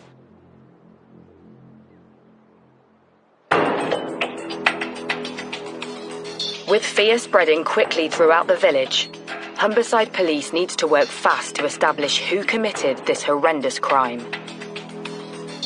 And first, they look at Joanne's home life. This marriage on the surface, to all intents and purposes, would have looked like a stable, normal marriage without too many problems. The reality was quite different. What I heard was that their marriage wasn't great by the people on the road who lived there, because they had heard things happening, let's just say, whether it be shouting, fights. It turns out Joanne and Ian had recently had a trial separation, but then Joanne decided to return to the family home. Joanne Hamer had sought to see if she could give the relationship one last chance. This was part of her trying to make the relationship work. This new information puts husband Ian in a new light. Maybe Joanne tried to keep certain things to herself to hide what was really going on at the home to save her marriage. With Ian Hamer nowhere to be seen, police suspicions are starting to build. We do know in this particular case that a neighbour had reported an argument in the morning between them. I spoke to the woman who heard the incident around 4 o'clock in the morning, around that time. She had heard screams, shouts for help. And then the argument ceased. Police launch an urgent public appeal to help them find Joanne's husband. They need to track down Ian Hamer, and fast.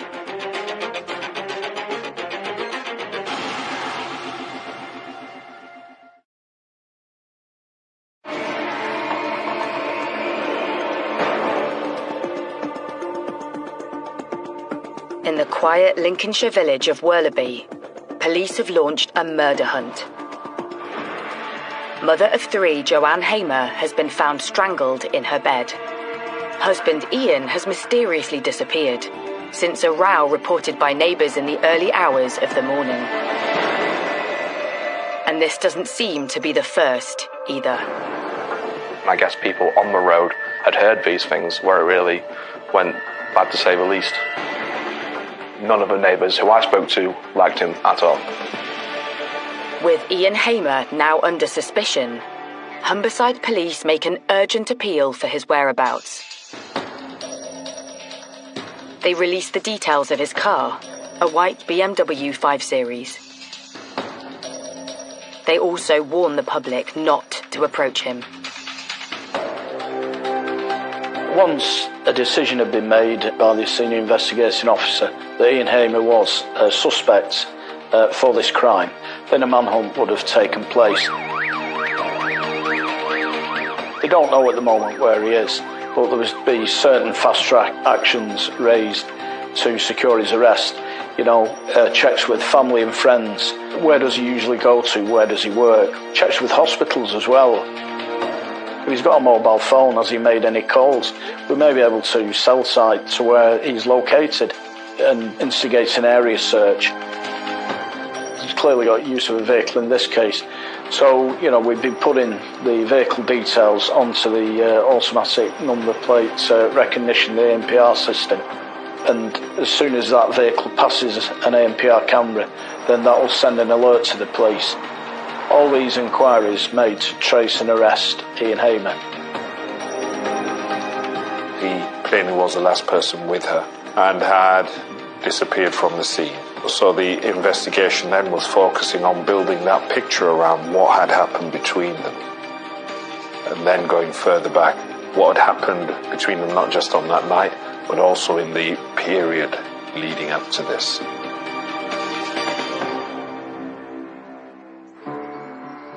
Detectives put Ian Hamer under the microscope. The picture that emerged from witnesses was of somebody who was supremely self-assured, self-confident, and superficially was, or at least on the face of it, was somebody who was quite engaging and interesting. But those same people always spoke about, the more they got to know him, there appeared to be another side to him. And they also described how, over time, he could present as being very self-interested and, I suppose, conceited. So there was somebody who could, when he wanted to present in a way which was superficially attractive, but the more people got to know him, there was to him which was unattractive in terms of him being controlling, perhaps aggressive. And after speaking to Joanne's family and friends, it turns out Hamer has a checkered history. There have been a number of previous reports made indicating domestic violence. You know, he was reported to have ripped up her wedding dress. Those reports of him tearing up a teddy bear, which was sentimental to her. You know, this is really significant in a case such as this. The police had been called out on many occasions, but as is so often the case, they weren't really ever progressed. Part of that was because of the approach of the family to try and manage what was happening within the family. The personality of Joanne Hamer was tragically to try and make it work at all times. When you married someone for so long, you want to, make things work, and she shouldn't be wrongly for that, for wanting to make her marriage with her husband of 27 years and 3 children work.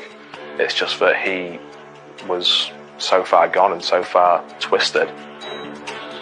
There are a number of occasions where she left him, but he managed to persuade her to come back. And I've investigated, sadly, domestic homicides where controlling and abusive husbands have tried to isolate their wives, and we know that Hamer did this and, dissuading her from contact with family and friends. In 2013, police discover this came to a head when Ian Hamer started divorce proceedings, blaming the involvement of Joanne's mother in their relationship. So, he was antagonistic towards his wife's relationship with her own mother. So he was all about controlling and being abusive towards his wife and driving a wedge between her and family and friends. And it just shows this controlling and coercive and bullying and domineering nature of Ian Hamer towards his wife within that relationship. And that isn't uncommon in domestic homicide cases, sadly. It seems the couple reconciled, but then in 2017, things take another turn for the worse.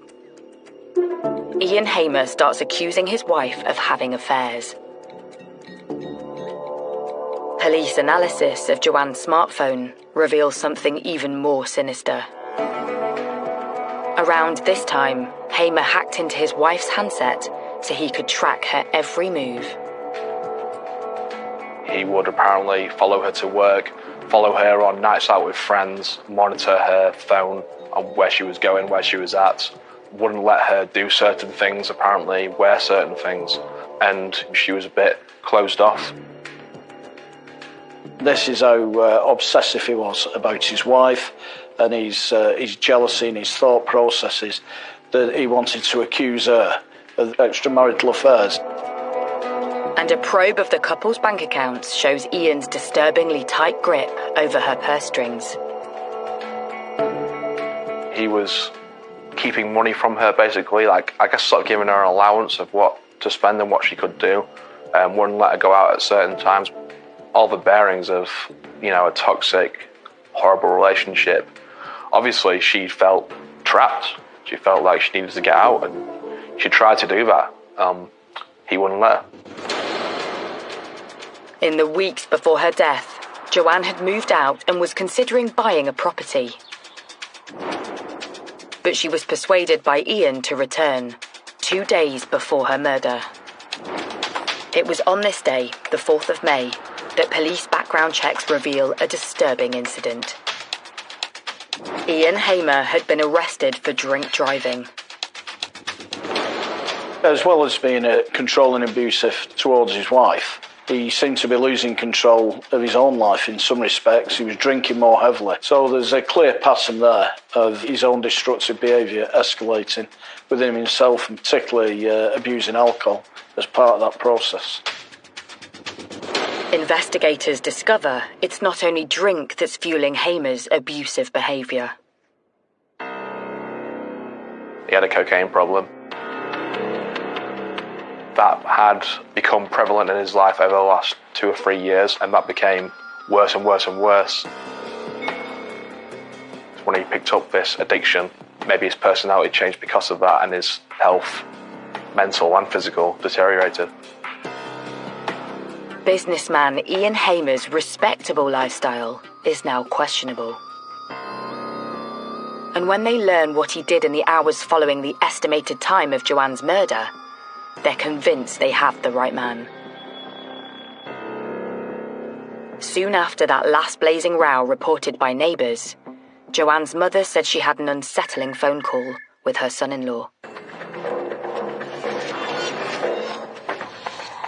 When family members tried to contact her the following morning, he told them that Joanne Hamer couldn't speak to them because she was unwell, and as he framed it, she had a sore throat.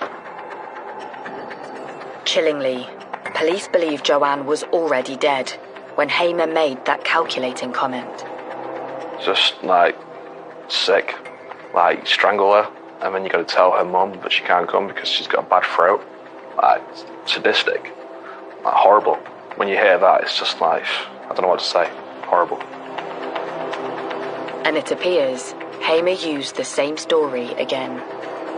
His son had attended at the marital home at a time when Joanne Hamer was probably dead, and that's when he first introduced that concept of her having a sore throat, when he knew she'd been strangled and she was probably dead. He also told his son as well, when he was at the house, to go and buy some lozenges because his mother was sleeping, she had a bad throat, knowing full well that he'd strangled her, which now we know what happened, was particularly chilling in this case.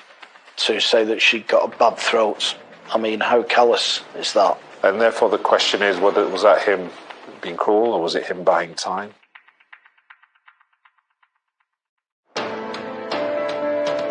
This cunning ploy tells police they have a calculating killer on the run, who wants to stay one step ahead of them. But it's only a matter of time before a false move by Hamer would reveal where he's hiding.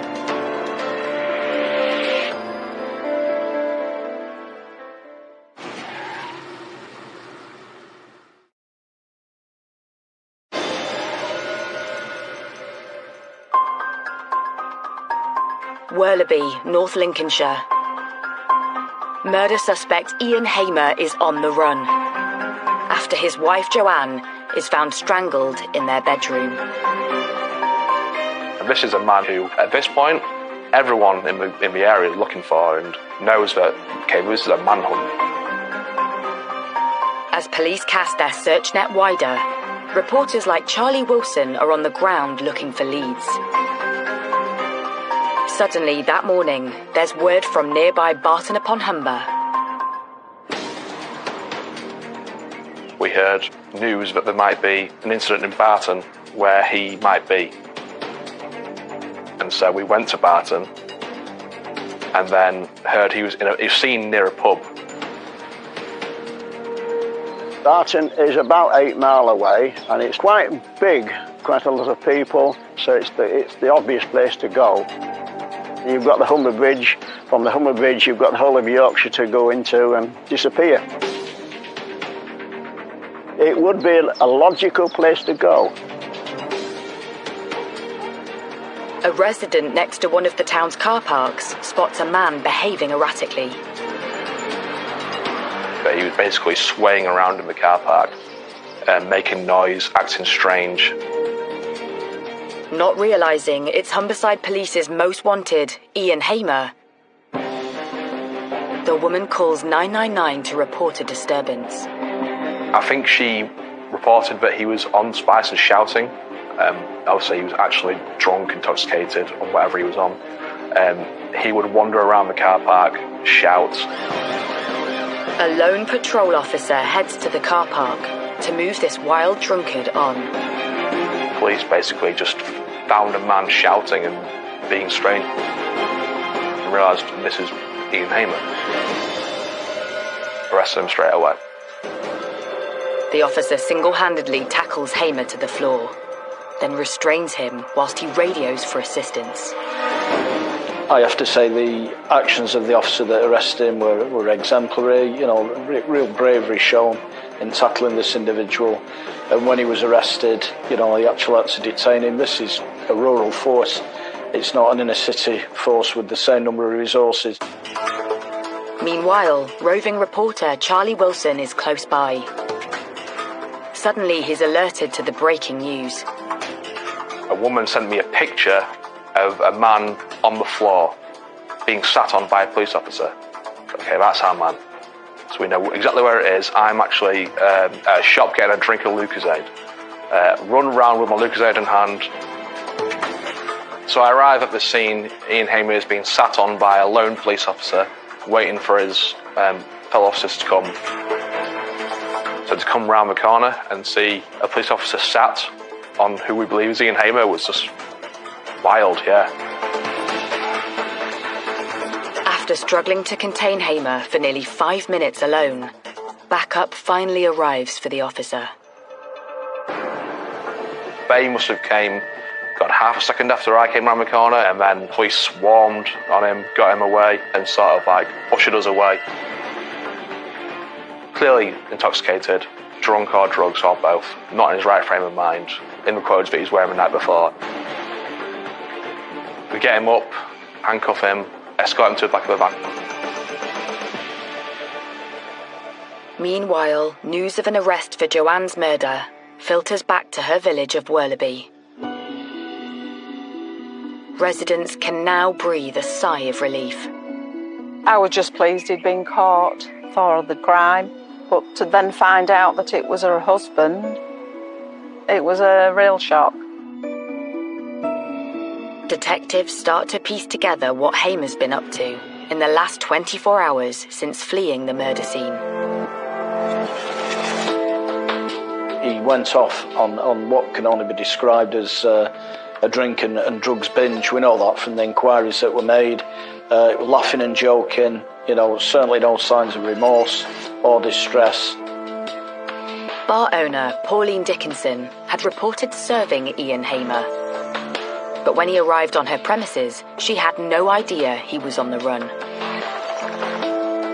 He came in the pub around 5:30. Never seen him before. Asked for a pint of Carling. He got his pint of Carling and went and sat down out the way of everybody. Next, Hamer returns to the bar and starts to hit the spirits. Soon the conversation heads in a strange and unsettling direction. Put the tequila on the bar and he literally looked either side of himself, leant over the bar and said to me, "Why did the Mexican push his wife off the cliff?" So I did the same as he did, looked either side and said, "To kill her?" He went, "No, you know it." I said, "Yeah, I do." He paid for his drinks, went and sat down. He came back to the bar 10-15 minutes later and stood there Then Pauline clocked something sinister. He hid his arm behind, but I'd already seen that he'd got scratches. I don't know which way, it was just you could see scratches on his wrist. One of my customers noticed scratches as well and went, "Oh, he's one of those who's been harming." One of my customers said to him, "Hey up, mate, what are you doing in here? Are you from here?" He says, "No," he said, "I'm not from here. I'm just going through a breakup with my wife." So he went, "Oh, right, sorry to hear that, mate." He went, "Yeah, she's taken me for all my money." So he said, "Don't be sad." He said, "Have another drink." So one of the customers bought him a drink. Over the next few hours, Hamer knocks back the drinks, laughing and joking with the regulars. So he did about 2 more jokes to the point where the customer said, "No wonder your wife left you. If you've got jokes like that," he went, "that's maybe why she's gone then." Quite significantly as well, he was seen to take his wedding ring off. So he knows what's happened. He knows that his wife's dead. So, that's quite a significant gesture. And that was done, nearly hours after he'd actually killed his wife. And it just shows the kind of individual that he is. Some of the pub regulars seem unsettled by this customer they've never seen before, who has struck up conversation with another man at the bar. My 2 regulars, they finished their drinks. I went, "Right, you 2 go in." They went, "No, we're not going." I said, "Why?" "We're not leaving you with them 2. We don't know the other guys, so we're not leaving you with them." I went, "Oh, don't be daft. What are these 2 going to do to me? I'll soon have them out the door, don't worry." So they went, "No, we're staying." So they stayed. Soon the bar's regulars saw glimpses of another side to their joking acquaintance, who's going by a false name, Sebastian. So we played pool against one of my regulars, who is a really good player. And during the game, there was banter going on.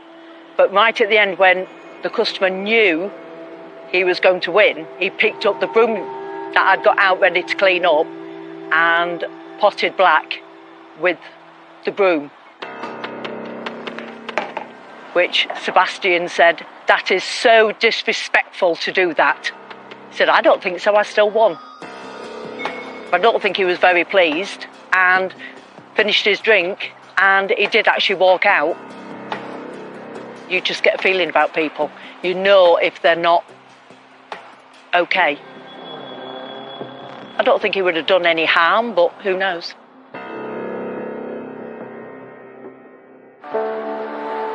Next morning, Pauline's alerted to the terrifying news on Facebook that the customer she had served the night before isn't called Sebastian, but Ian Hamer.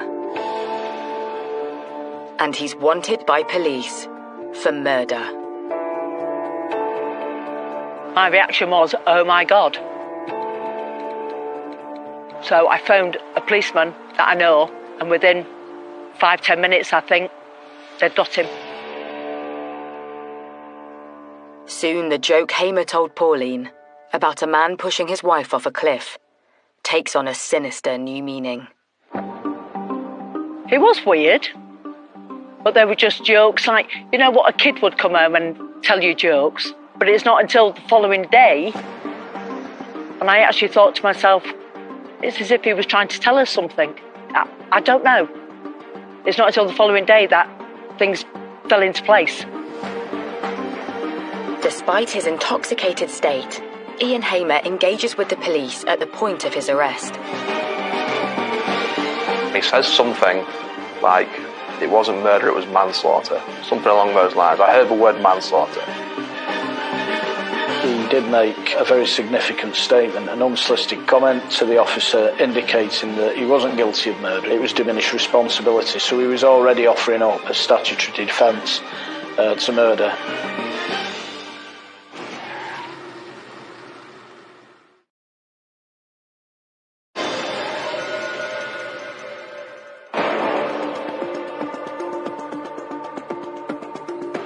After 24 hours on the run, Ian Hamer has been arrested in North Lincolnshire on suspicion of murder. Just hours after killing his wife, Joanne, Hamer was spotted in Pauline's bar, just 7 miles away from the crime scene. You just would not have thought he'd actually killed his wife and just come blazingly into a bar a few miles away having a drink. When you hear them things, it's like, really? Could you be so cold-blooded and heartless? When police take him in for questioning, Hamer repeats his claims that he committed manslaughter due to mental illness. But one throwaway comment soon after his arrest suggests this is a cunning ploy to reduce any impending prison sentence. And what was a telling piece of evidence? He said to the officers who were tending to him, this was manslaughter, and asked this question: have we done enough for diminished responsibility? This was a man who was trying to present a picture of being so mentally unwell that he was not to be held fully responsible for his wife's death. This is clearly somebody who's a very manipulative, selfish individual. And his response, he's already trying to escape justice for his crime as soon as he's arrested, and he's clearly given a great deal of thought to that before his arrest. And Ian Hamer clearly only cares about one person, and that's Ian Hamer.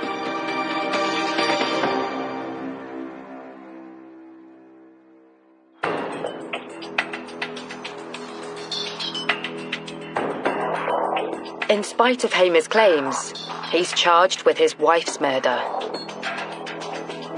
Months later, mental health experts are brought in to provide a true picture of Hamer's state of mind.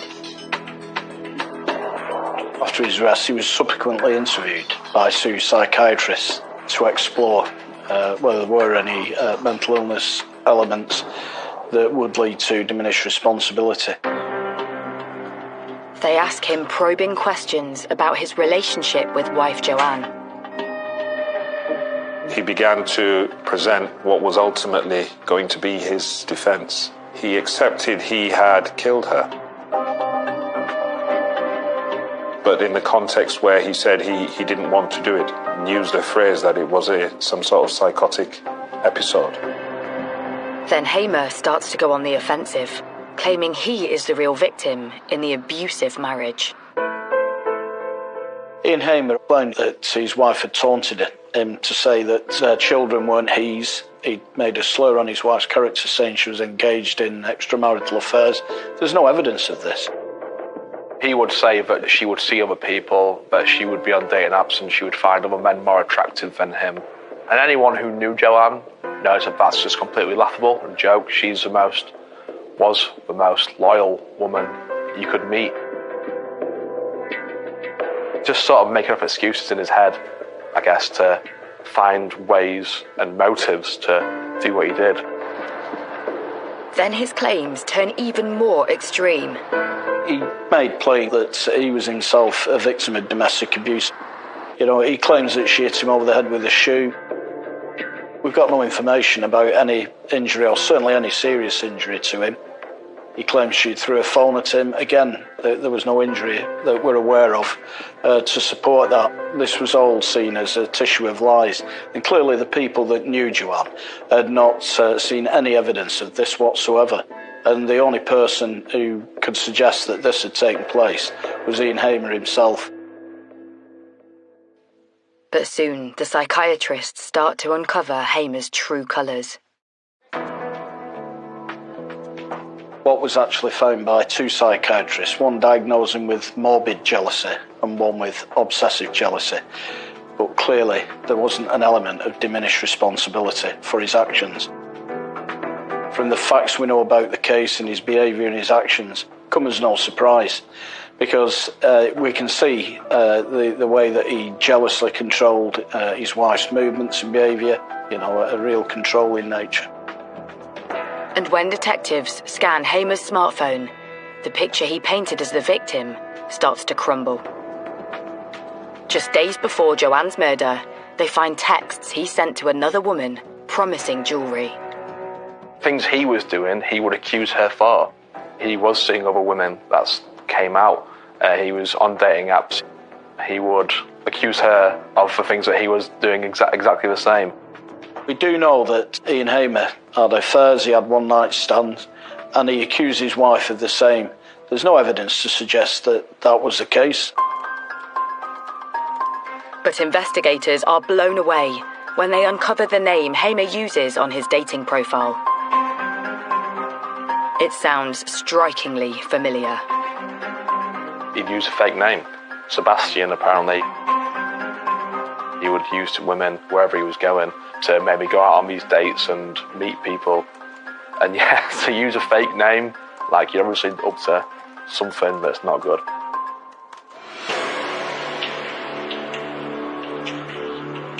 "15 months after Joanne's murder, husband Ian Hamer is finally put on trial at Hull Crown Court. He pleads guilty to manslaughter on the grounds of diminished responsibility. But the prosecution sets out the case for cold-blooded murder. So it was a consideration for the jury whether that was a man demonstrating real symptoms of mental illness, or whether it was somebody using any illness to formulate a defence. The court is told the torrid details of the abuse Hamer inflicted on his wife. The question that was raised with the jury is whether or not, by the time of the killing, he in effect wanted to get rid of his wife so he could move on, but he needed control of that situation, and that's how we presented the case. As the trial progresses, even Hamer's own children take to the stand against their own father to describe the abuse suffered in their own home. One of them spoke of being aware of that from a very young age and become increasingly toxic and abusive.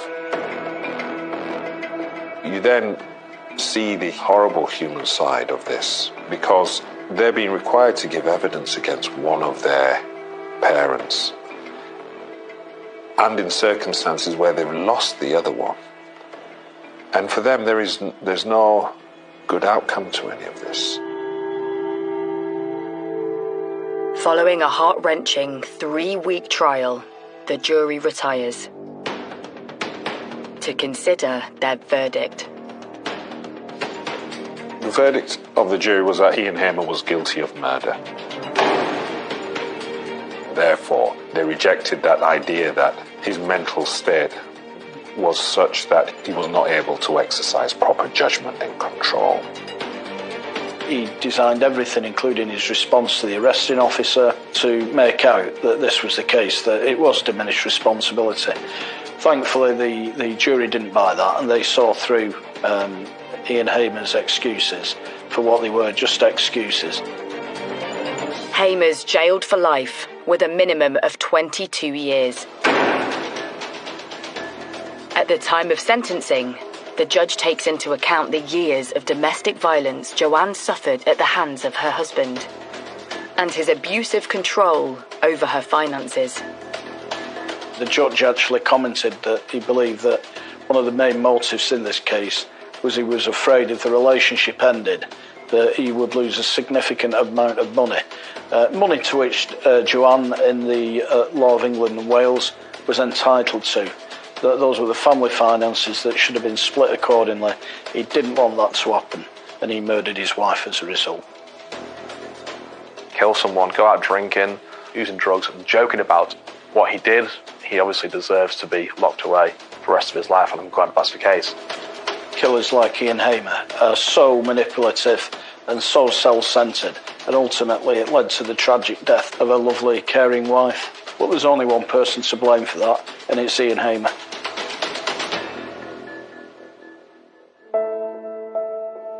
Years later, the sadness of the case is still felt by those in the quiet Lincolnshire village of Worleby. There'll always be some weird, I guess, aura for people still living there, knowing that what happened in that house happened, the worst crime you can commit. And I guess it opened a lot of people's eyes to thinking that This can happen anywhere. I feel so sorry for the family. You know, one act like that and it's wrecked the family. And it's something they'll have to live with, I'm afraid to say, and it's not very nice. Ian Hamer is definitely a master manipulator. A lovely woman who was taken away from us by a horrible, sadistic man. It was something you never expected to report on, especially in Worlerbey. I never met Joanne, but I know she was a lovely woman. I know, but, you know, she deserved a lot better than Ian Hamer. Truly sad story, a sad situation. All you can do is just hope the best for the Hamer family, of the children. Just an awful situation which Ian Hamer will spend the rest of his life in jail for.